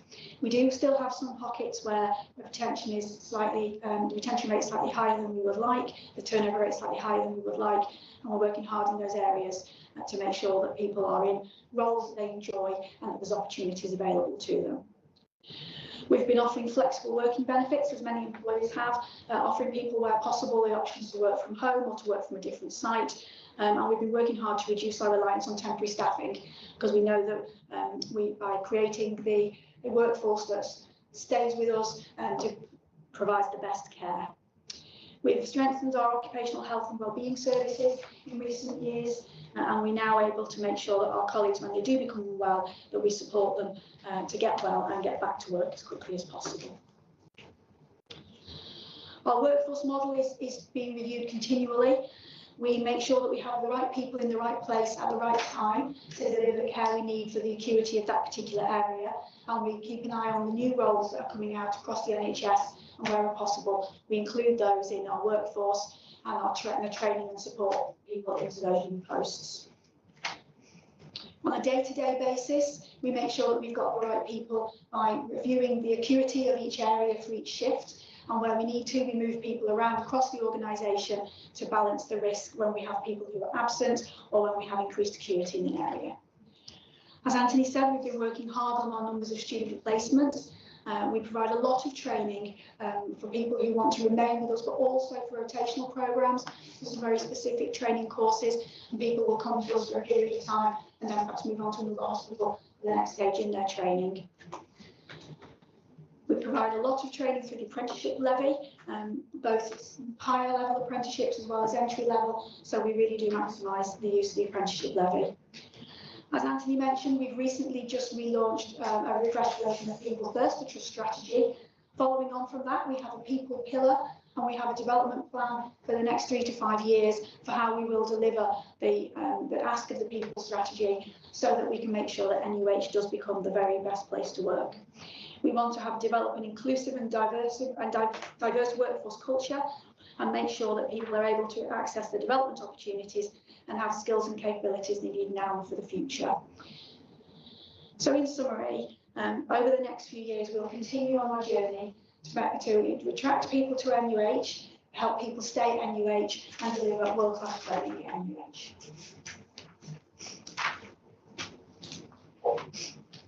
Thank you very much for the introduction. So I will now proceed to the discussion. Councillor Barlow. Yes, thank you for the report. Can I just ask, with regards to the workforce retention, so what is the measurable target for reducing vacancies and agency reliance? And then sort of based on that, if agency use is reduced too quickly, is there a risk to service delivery? So a certain level of turnover is healthy in any organisation. It tends to be somewhere between 7.5% and 10% that people aim for, because you want to get new people in so that they bring experience from elsewhere. And although NUH is slightly different for a regular employee, because it is possible for someone to stay with us through the whole career, and as Anthony said, change roles, people do like to move around and gain experience from elsewhere. So our turnover retention rates are where we would like them to be at the moment. However, we have been working hard across the whole NHS, not just in NUH, to reduce reliance on agency and bank, which is our temporary internal agency, if you like. Now, agency, we know, is very expensive. You have to pay fees to the agency, and it's often at a higher pay rate to the individual. And we would prefer people to be part of our service and invested in growing the service and retaining the service. So what we do is we have a required level of staffing for each type of staff group in any area, and we'll try to fill that initially with our permanent people, and then when we can't fill that with permanent people, we've got a vacancy or a gap, we'll use our internal bank, because those people on our bank work for us, and so they may work across the organisation, but they understand NUH, so they're our next go-to finally, to make sure an area is safe, we'll fill that post with agency. So whilst we are actively trying to reduce agency, we're doing it by trying to move people onto either filling the shifts with bank or with substantive to make sure that we do have the right level of staff available in any area. Councillor Upton. Thank you, and thank you for the report. A statement really from me and a couple of questions. I'm pleased in the report you talk about your annual appraisals and development plans for staff. Having personally been part of that over many years, I think they're good, and I think they should be continued. I'm pleased to see you doing that.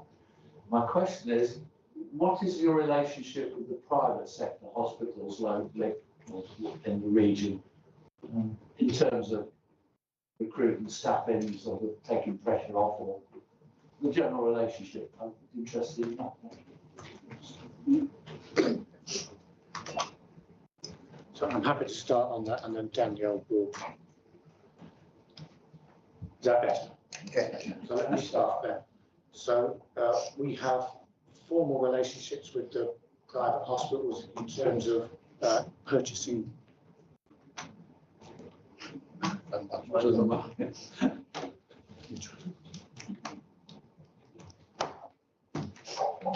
So formal commissioning relationships with the private hospitals because we purchase care from them. So it's entirely possible that although you're on an NHS care pathway, you could be treated at one of the local private hospitals, and that's not unique to any race. That happens everywhere across the NHS. And some of those arrangements we will locally purchase, and some of them might be purchased on our behalf by the integrated care board. And it is also the case that many of our consultants will have private practice and may work in those private hospitals. That's also accepted standard practice in the NHS. So many of the consultants that you might see at the park or the Inspire might also have a practice at regulation. But it's less likely that other professions would work in those settings. It's more likely to be our doctors, our consultants. So our relationship with the private sector is mostly about demand and capacity, where we can help each other out, and largely that's around the high volume, low complexity work, because the very complex work is likely to be done with us, because we're a large tertiary training centre. But you might find some of our employees work for us and work in those private settings as well. And that's standard practice has happened for many, many decades. And we encourage that because it keeps our practitioners up to speed with a wide range of different services and settings in which healthcare can be provided. And also, of course, those private sector hospitals provide local employment as well. So it's a relationship that we're very comfortable with, has worked well for many years.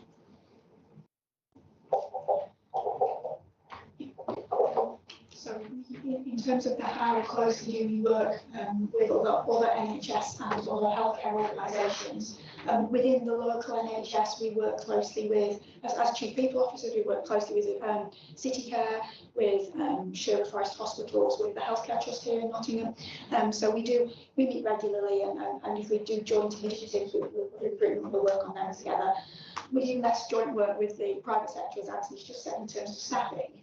We do more in terms of, as Anthony said, patient demand and care.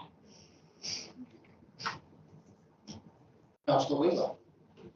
Yeah, thank you, Chairman. I mean, first of all, someone who's been for a long time, I was chair when not long after you first went in, Anthony, obviously, I know the journey that it's been on. You sort of helped by the report and tone of results here. There seems to be a much better place than it was all those years ago, so it's really good to see. In terms of the people side itself, obviously, I read a quite stern report about in Wales where there was all these students who've been on a particular course. I think it's paramedics, for example. They were sort of found out that the local service weren't going to be taking on any new people anyway. So obviously, all those war students and all this time on the course, then suddenly found some opportunities. So going on the wider point of the work you're doing with the university, in particular, which is large university here about the opportunities you're going to have going forward, knowing your demand is, so hopefully so they start tailoring their demand courses. It makes perfect sense, hopefully. me anyway, and to yourselves, that we are doing that conversation, so people need to know what opportunities at the end of that course, especially with the level of what you're paying out to go to university, and if there is actually an opportunity at the end of this, we just get to know that sort of work you're doing on that side. Okay, I have to start, and then I'm sure Mel will chip in on this as well. So, in the last few years, we've developed formal relationships with both universities, Nottingham Trent and the University of Nottingham. We've got MOUs with them, and we've got a programme of activity. In fact, tomorrow, I want to visit with the new Vice Chancellor at NTU at the medical training facility on the Clifton campus, because our major trauma surgeons have a relationship with NTU to try and train people and try and develop practitioners for the future. And the same could be said for what we do with the University of Nottingham. And so, as well as relying on each other for training and pipeline of labour, because it's extremely important to us that students who train locally get jobs with us. We've got a whole host of other work that we do with them, whether it's on our built environment, on research and innovation, or many other areas where we know that we can collaborate.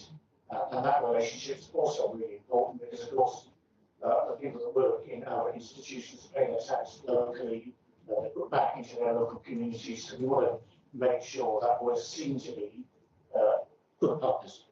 And as you said, over the years, that's developed into what I think is a really positive relationship. We've also worked with the universities so they've got a sense of what sort of professions and jobs we need in the future, particularly given that the world of work is changing so much, and all industry sectors, including the health sector, are looking at ways we can automate, change processes, do things differently, use AI, all of that kind of stuff. So we're working very closely with both universities on all of that, and also on just the basic supply of labour. So what nurses do we need, what midwives do we need, what theatre practitioners do we need.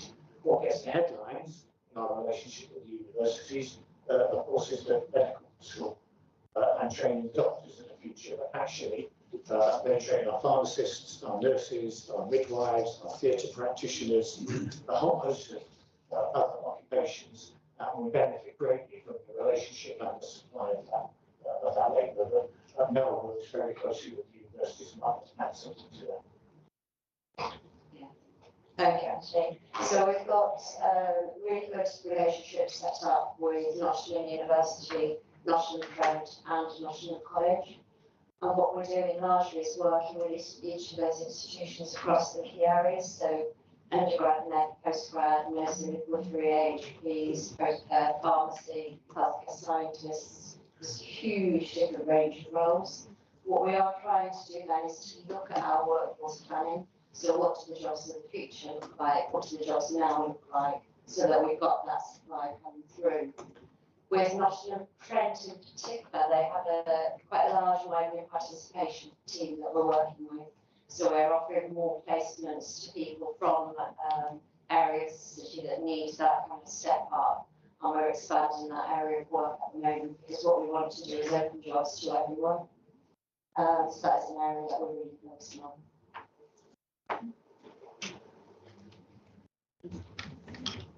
Councillor Radigoki. Well, yeah, thank you, all of you for coming in for this meeting this morning. You've spoken very well about recruitment. In fact, earlier on, I brought it up, jumped ahead of my time to, speak with you all about this, So, I want to know a little bit more because the model we have in the hospitals right now, we depend very, very strongly, in my opinion, on international staff, people who have come, left their hospitals in the various countries where they are, and then come here to help and drive the workforce here. They're doing very well, most of them, but I don't think it's a very good model. And how are we going to sustain it? Is this what we're going to be having going forward even into the future? What are we doing with apprenticeships and how are we trying to drive recruitment from A-level schools to get students, our students, people born here, people, with indigenous or indigent children or strong people, whatever they're, to train to become doctors, to become midwives, to become, and get them to do these jobs, in the years to come. So that some of these international doctors, nurses, and people who have come abroad, at some point we can release them back with the experience they would have gathered here to go back and, support their own communities back in the countries where they have come from, because most of them actually have deprived, the medical system there, their absence, have sort of deprived what's going on there. So that's just what's been going on through my head. And I was just wondering, how we're going to manage that. What are we doing to really get these young ones to study medicine, to take over these roles and do them very well and be part of it, so that we don't have to continue to depend on international people who come from different parts of the world to drive the workforce in hospitals. I think we have that same problem possibly in the schools as well, but stronger in the health sector. And NUH is a very brilliant research center, that you should be able to find a way to get this in place, for the future. Thank you. Yeah, thank you. It's a really good question.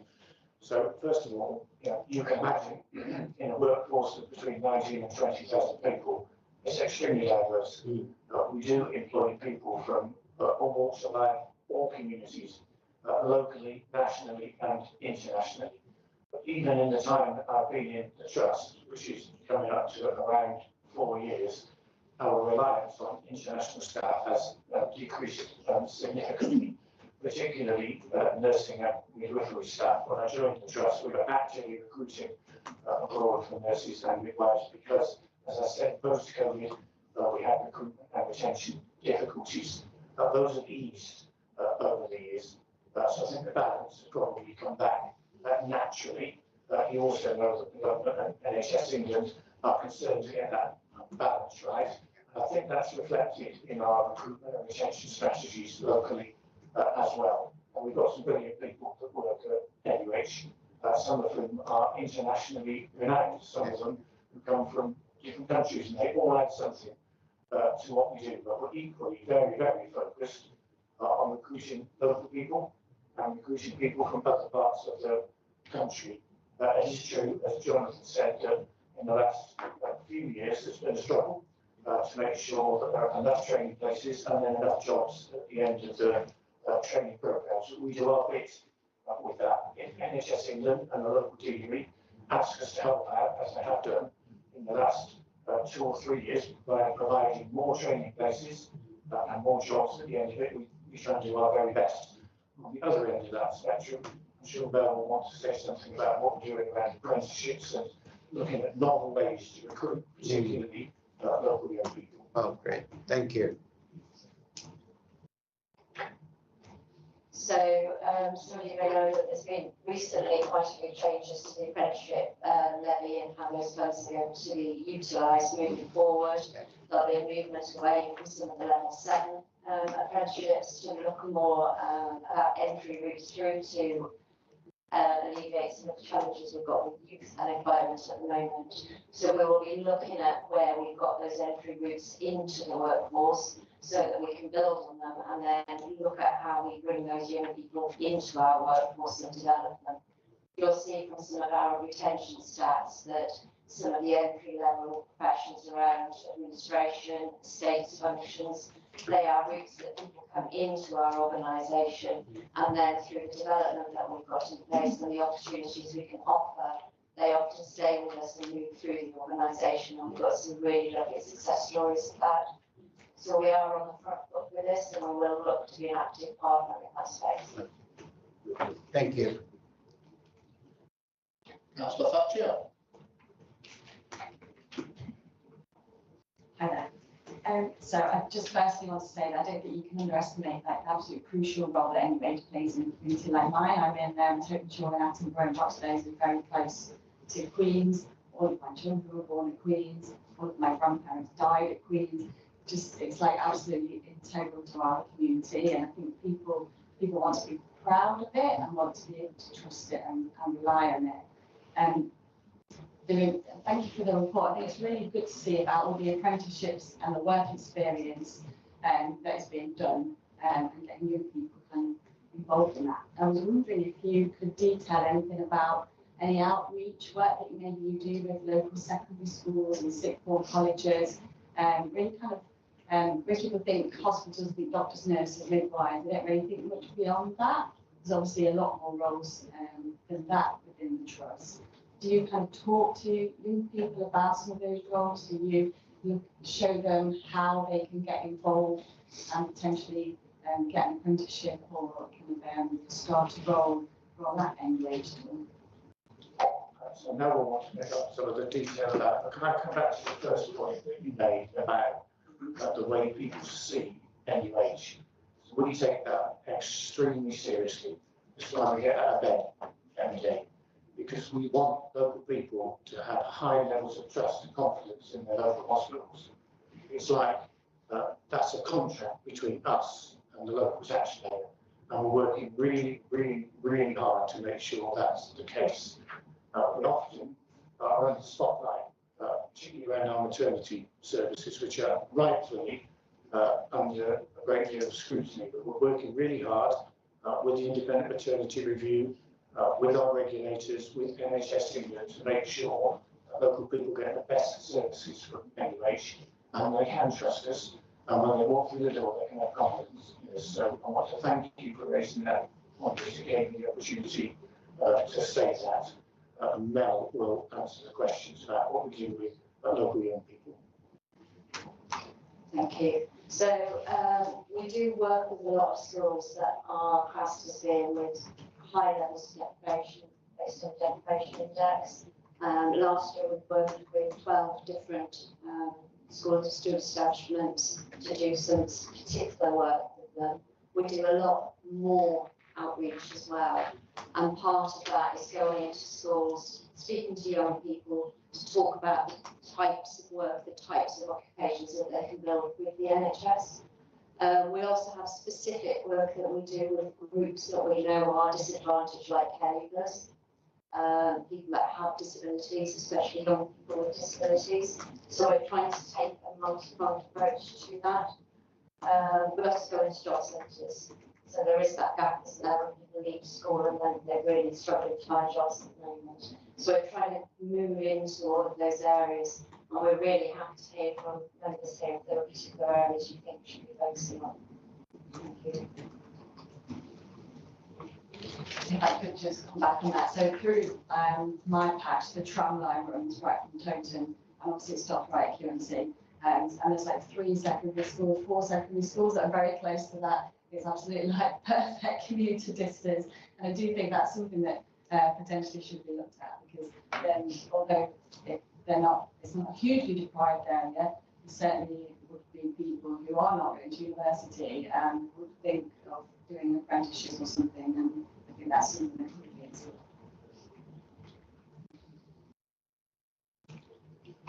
Councillor Butler. Yes, thank you. Obviously, NUH is a very large and complex site.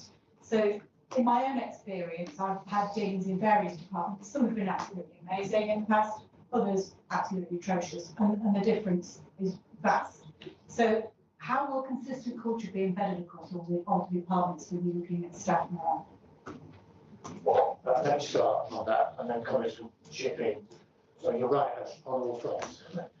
It's a very large organisation, but we mustn't let the scale and the complexity of it get in the way of us giving good customer experience and making sure that people get a consistent service no matter where they go.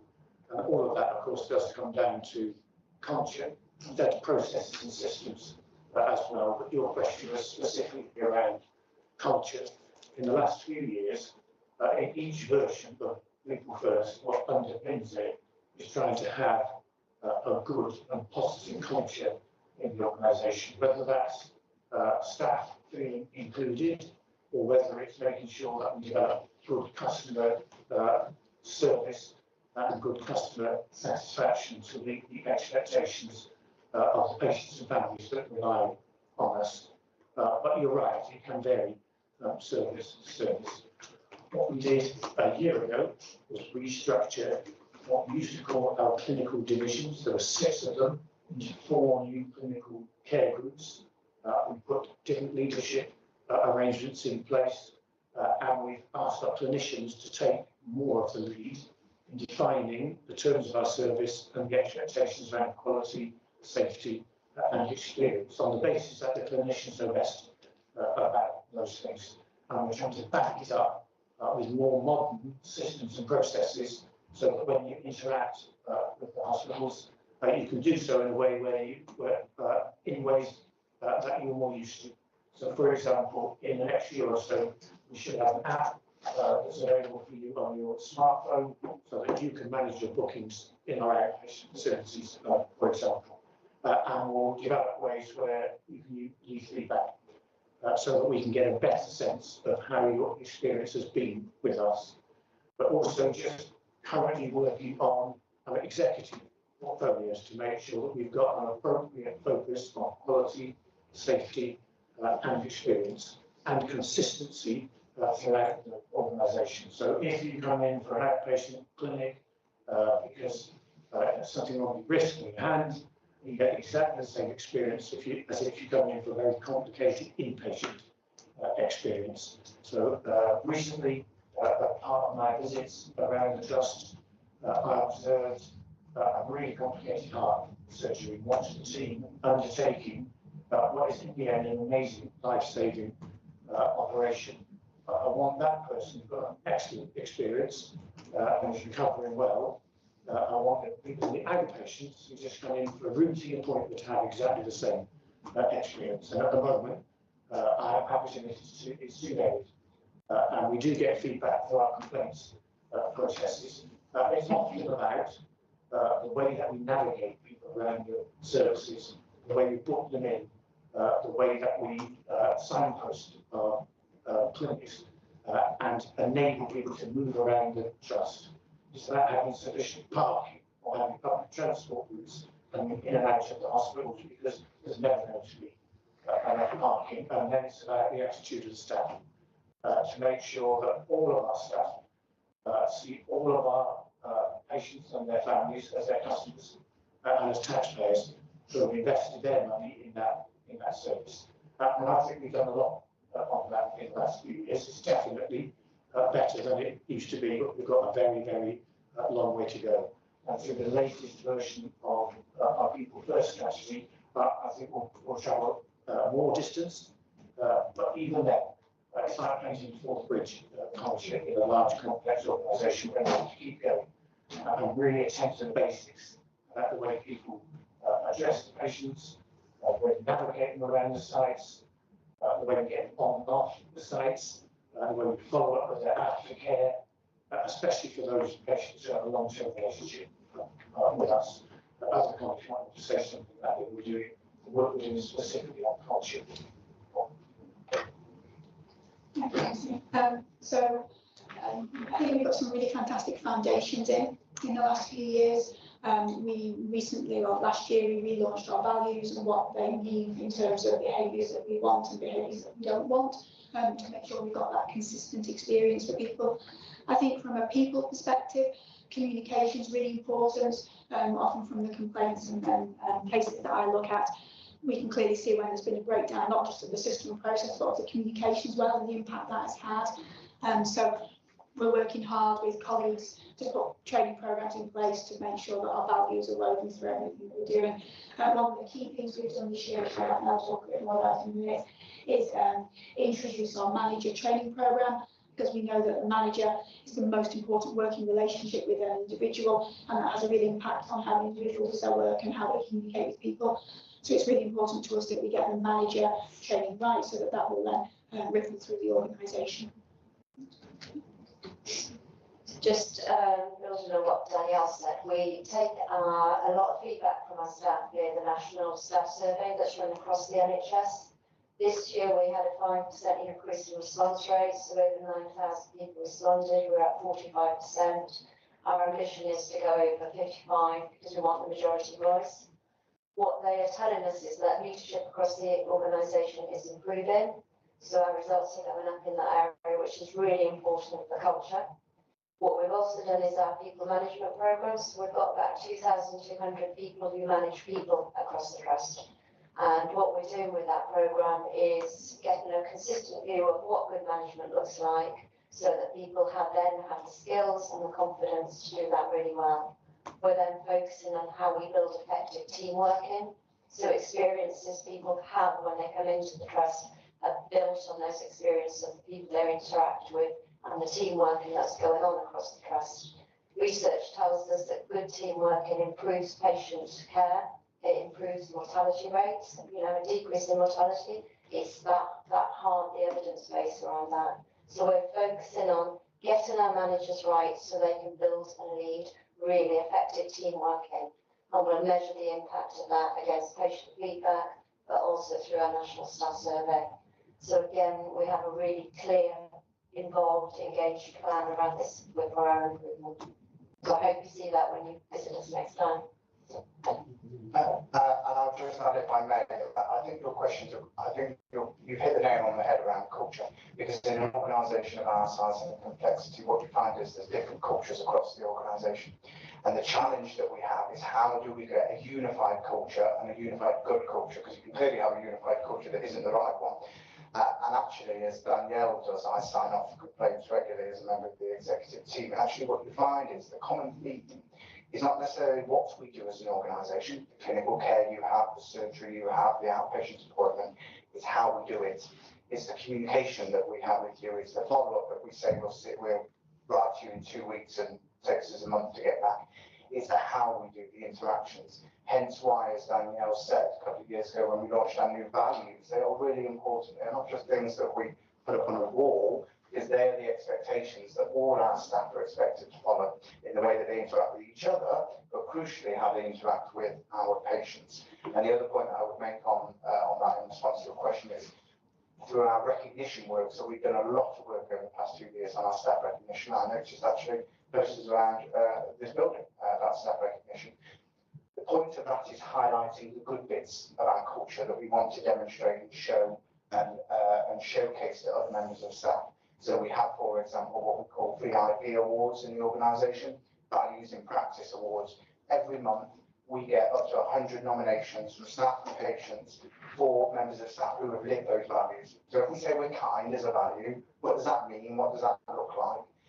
And every month we make awards to staff who've done that. And crucially then we communicate that. We say, here's Janet, this is how she has demonstrated this month kindness, ambition, teamwork, whatever it may be, so that we can show people in the organisation this is the standard that we want to work. But fundamentally, I think that is the challenge. I think you've hit the nail on the head. How do you get a consistent, good culture across the organisation? So just listening to what you all said, and I think it's quite interesting that obviously you are turned to trust, and I think it's people's trust that you need. So, and another thing you just mentioned is the word complaints. Can you guarantee that you answer every single complaint? So the complaints process in NHS is prescribed. Don't take any alternative. If somebody writes a complaint into any rate, it gets answered. We've got standards by which we judge those answers and timescales and report up to our board on progress. We don't meet our current standard for at least 45 days. Our performance against that is very poor. I think we've set ourselves a very hard target to reach. In fact, I think it's probably best to take a bit longer and answer the complaints properly than rush them.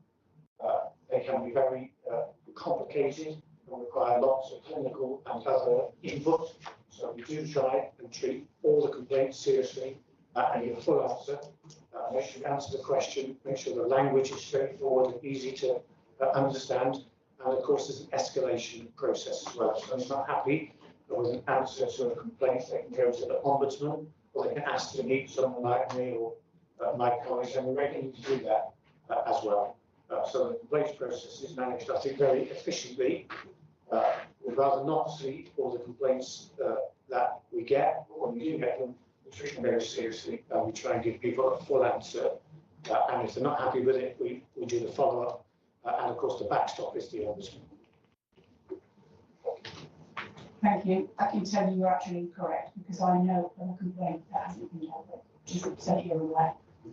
If you want to give me the details of that, just email me or let me know, and I'll look into it to make sure that we are answering that one. Councillor Upton. Thank you.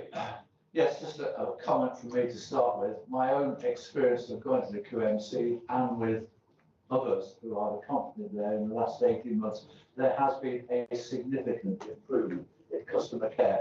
And I think it must be a challenge to some of the staff that I've been visiting, where they are doing a routine task day after day after day, often in a room with no external windows, and to keep that friendliness and that customer care must be a challenge to them, and I applaud them for that. But in my opinion, a definite improvement in the patient experience that I and others close to me have experienced. So good for that. Am I correct in saying that the London Road Walking Centre is part of your responsibility? I would never want to say you were incorrect, would you? Because that won't be too long to be discourteous, but you're incorrect.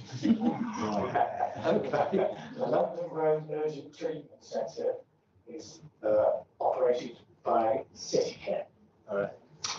We run the Urgent Treatment Centre at the Queen's Medical Centre, but we work really closely with colleagues in City Care because obviously there's a relationship between patients who go there and patients who may end up with us. So it's all commissioned by the Integrated Care Board, but City Care run that, we run the one in the QMC, although that one's run by another organisation that's housed in our building.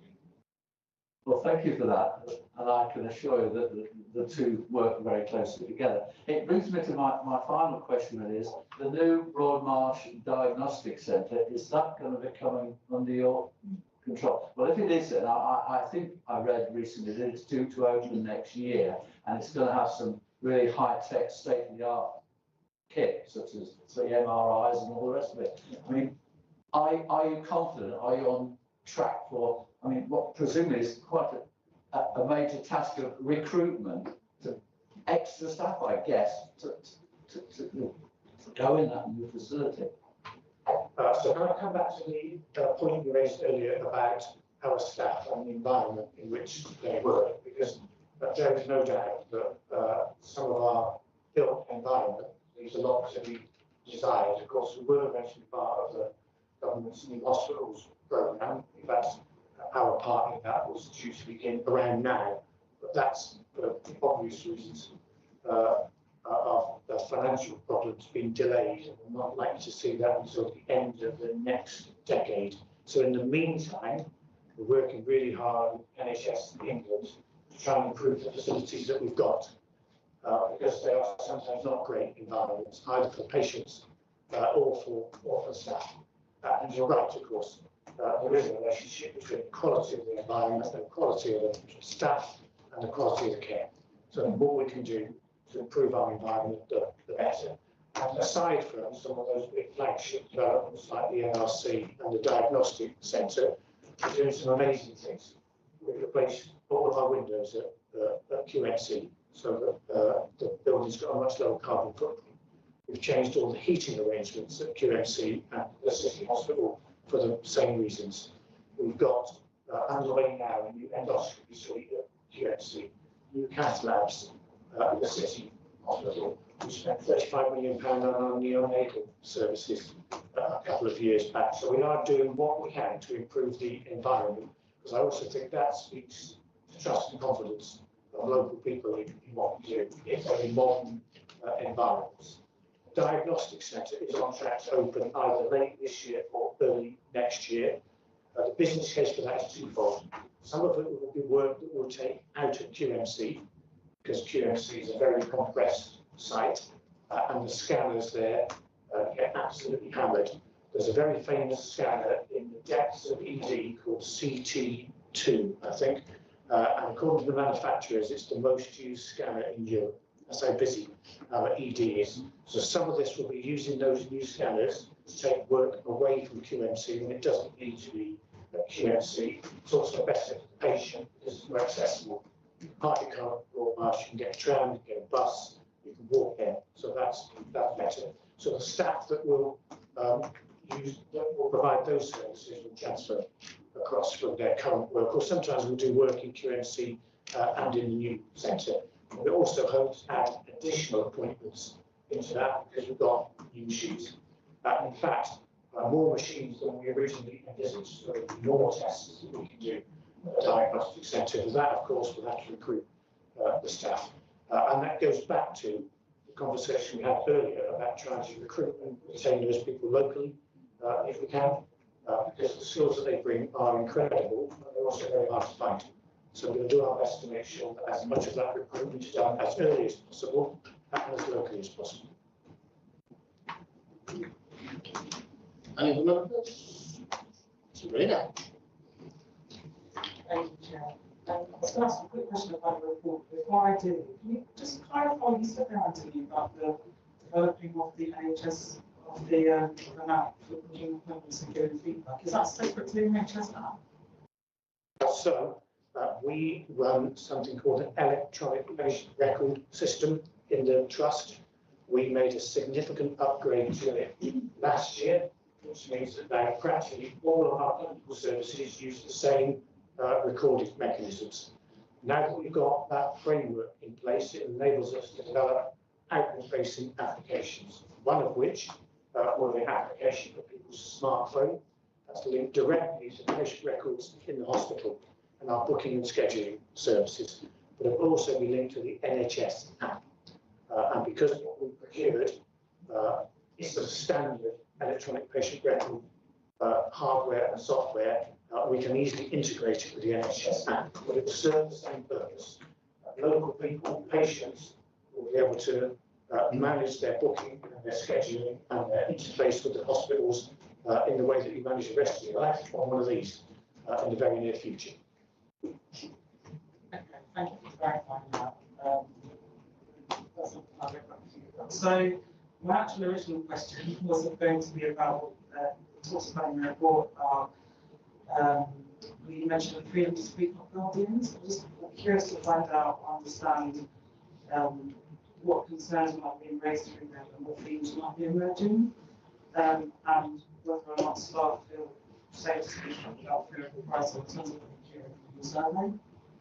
Thank you. So if I start off, and Mel will fill in the gaps because Mel manages the freedom to speak up guardians. So for those colleagues who aren't aware, in the health service, there's a role called a freedom to speak up guardian, so that anybody who's employed in the organisation who has a concern that they feel they don't want to talk about through the normal routes, their line manager or otherwise, go directly to them in confidence and then talk about their difficulties. And those difficulties are then referred to the appropriate person in the trust to try and resolve them. And sometimes they come to me, depending on the nature of them. It's a very important role in the trust, particularly in NUH, because a few years ago, we got ourselves into trouble for not being an inclusive organisation and not creating an environment where people felt able to speak up. And I think we've come a very, very long way in the last few years. And our freedom to speak up guardians would say that as well. And we keep them very, very busy, which is a good thing, because it means that people have got somewhere to go if they've got a problem and they want to talk it through. Mel will give us a bit of information about the work that they do and the themes that come through that work. Thank you. So at the moment, what we're getting reported through the freedom to speak up guardians, the types of issues that are coming through around fairness in teams and across the trust, and we're working on that. That will hopefully, some of that will be resolved through some of our people management program, team working and values and behaviours. We are invested in guardians, so we're actually looking for the lead guardian role because the National Guardian's Office is being stood down. So we're again looking to what we need to do to be really strong in that area. We're midway through a thematic review, and our staff survey results are telling us that more people are confident of coming forward across the trust now this year than they were last to raise concerns. So confidence in that service and in those individuals is getting better. What we're also being told is that we need to put more work in around people feeling that their issues are being adequately addressed. And some of that is about managing expectations about what can be achieved through that service. So some of it is signposting, some of it is more active engagement with those complaints and those issues. So that's the areas that we'll be kind of focusing on. Sorry. Thanks, Matt. I also meet with the Freedom League Guardians quarterly, and one of the things I always ask them is, have we had any concerns raised in last quarter about clinical care? Because the Guardians were originally envisaged to be somewhere people can go if they want to raise a concern about clinical care. Now, I don't remember a time at NUH when they told me they had any concerns raised around clinical care. They tend to be, as Mel says, around interactions with other staff members, signposting to things like health, HR, payroll, etc. So I think that's really well that the service is working well. And as Mel says, we are investing in it at the moment. Mel recently took the service on, I think, about 6 to 9 months ago now, and we're really starting to work that even further, which is Thank you. I don't think there's anybody else with questions, so as I usually do, I save mine till last because I indulge at the end. So a bit of transparency. I used to work in people management, human resources, so I'm degree qualified in that. Reading your report, so I was looking at paragraph 4.2 where it talks about attracting new staff.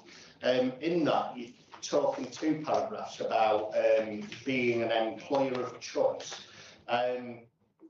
My understanding of employer of choice is one thing, but would you be able to just give an understanding to the committee as to what your thoughts are on being an employer of choice? What benchmarking you've done against other services or private sector businesses who you would consider to be competition as employers of choice in the region, and how are you working towards being that regional employer of choice? Thank you. So when we talk about being employer of choice, we want to be, as I said earlier, we want to be, if you want to work in our healthcare environment, we want you to come and want to work for us. We want to be the place where people come and train and then they want to stay with us for their whole career.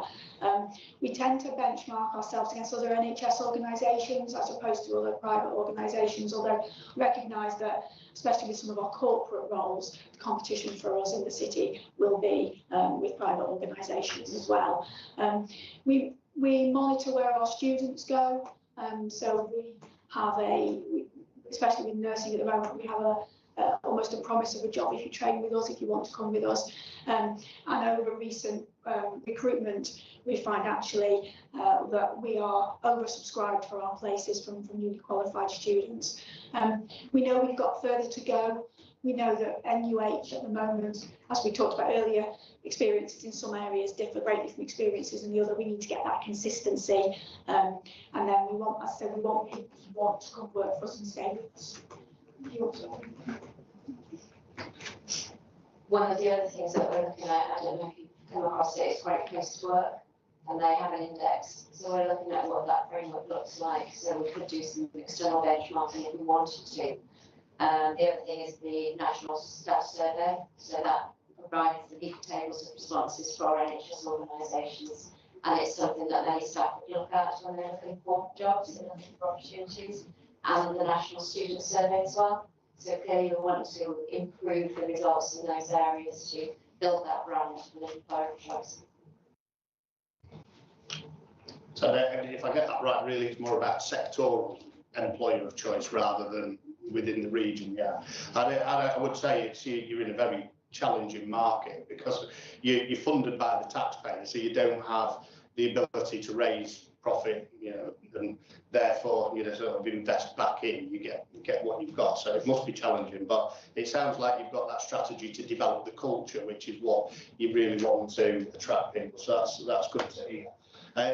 a little bit with regards to labour market conditions, because in 4.3 you alluded to things around the estate roles where it's quite a tight labour market. So what strategies have you got where you identify not just in estate roles, but where you've got a tight labour market in various parts of your staffing? What strategies are you employing to try and get around that and obviously attract the talent that you need? Yeah, so we are challenged in some particular areas. So estates are one of the key areas: plumbers, electricians, builders. If you imagine the estate the size of ours, we're like a mini city effectively. We have all the trades. With all the building work that's going on, it is difficult. But we're restricted to what we can do in the pay bracket. So we can't increase salary. With our national contracts for employment, our terms and conditions are set. So there's not a lot that we can do in that regard. But what we can do, and what we do quite heavily, is promote the longevity of the role, that the work is different to what you would expect on a new build site, for instance. Our pension service is still quite attractive. And then the real big thing for us is culture, the work environment. We want people to want to stay with us. We know to do that, the environment has to be somewhere that they enjoy going to work every day. And that's a big thing for us. We also, as Mel mentioned earlier, some of the posts that we have in the estates departments and the admin and clerical are entry posts into the NHS. And so it's helping those colleagues look around, see what else is available, see what else is an opportunity for them. And even if they don't want to stay in that particular post, can we train them and help them into another line of work? Because we have, someone mentioned earlier, I think we have far more doctors and nurses, and especially at NUH where we do some services that just aren't done anywhere else in the vicinity. There are some really niche roles people don't necessarily know they exist until they come in and experience us as an organisation. Yeah, I must admit, I have worked in hospitals previously when I was a lot younger in entry-level roles, so I can fully understand that, and I know that there is a huge amount more than just a medical side of a hospital side. So yeah, it must be challenging. I was wondering whether there's any opportunities with regards to sort of apprenticeships. Are you doing that with regards to the state roles? Yeah, okay. All right, the last one from me goes back to a previous experience in my private sector roles. I've worked in heavily unionised environments before, so I understand that is a challenge, and obviously with the junior doctors as well. It can't be easy to continually roll out a robust staffing plan. So how do you sort of get on with the union relationship, and how do you manage it to ensure that you still get service cover and manage a healthy relationship with the unions that can bring about some success in your staffing? So I think our union relationship, I think the unions are robust with us when they need to be, and likewise, we have good relationships locally. We've got what we call our Agenda for Change staff, so everyone who isn't a medical colleague is covered by one committee, and then we have another committee for the medical colleagues because they've got significantly different issues. We meet with them monthly, bi-monthly, and all of our local staff side colleagues, as well as our regional ones, we are invested in investing for the people of NUH. So we're very lucky in that regard that we have a shared goal. We all want to do the best for the staff and the patients. In the last year or two, I've introduced a regular meeting with Anthony and myself with our regional union organisers. They come in and they talk to us about the national efforts that they're working on, as well as any local issues they might have had escalated up to them from their local reps. And that's really valuable because they're able to help us with national direction of travel from their perspective as well. And if we've got anything that we particularly need their assistance with, they're able to bring that forwards. I think our union relationships have, as often do with the large organisations, they go up and down a little bit, depending on the issues. And when we do have issues, we've managed so far to resolve them and work through it together. Fantastic. No, thank you very much for those responses. I think that's about it from my point of view. Members, we're all worn out now. Asked a lot of questions this morning.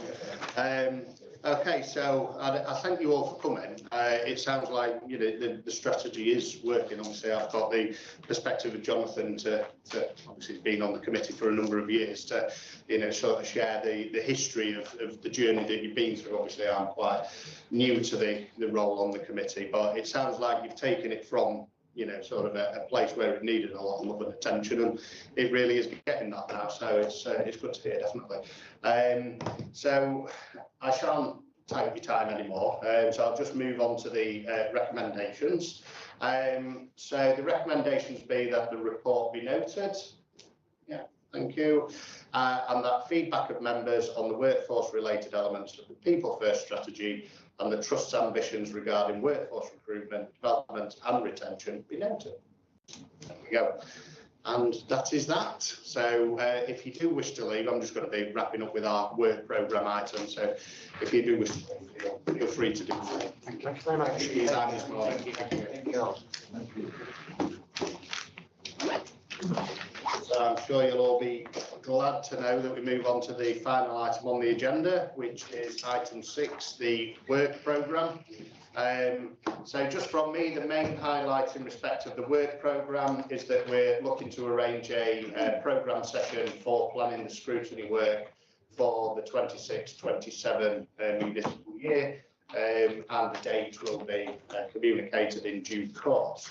Has anybody got anything they wish to bring to the debate with regards to work plan? I think with one sells out on just 2 rather large items this morning. Okay, so we'll again proceed to recommendations. Recommendation 1, that the work programme and scrutiny priorities be noted. Yeah. And that authority be delegated to the health scrutiny lead to update the work programme as appropriate in consultation with the chair, vice chair and representatives of relevant partner organisations within with any changes reported at the next meeting. Thank you. I would say all that remains is to thank the representatives of the ICB and the NUH, but we've already thanked them and left. So on that basis, I will bring the meeting to a close and thank you all for your participation. Thank you.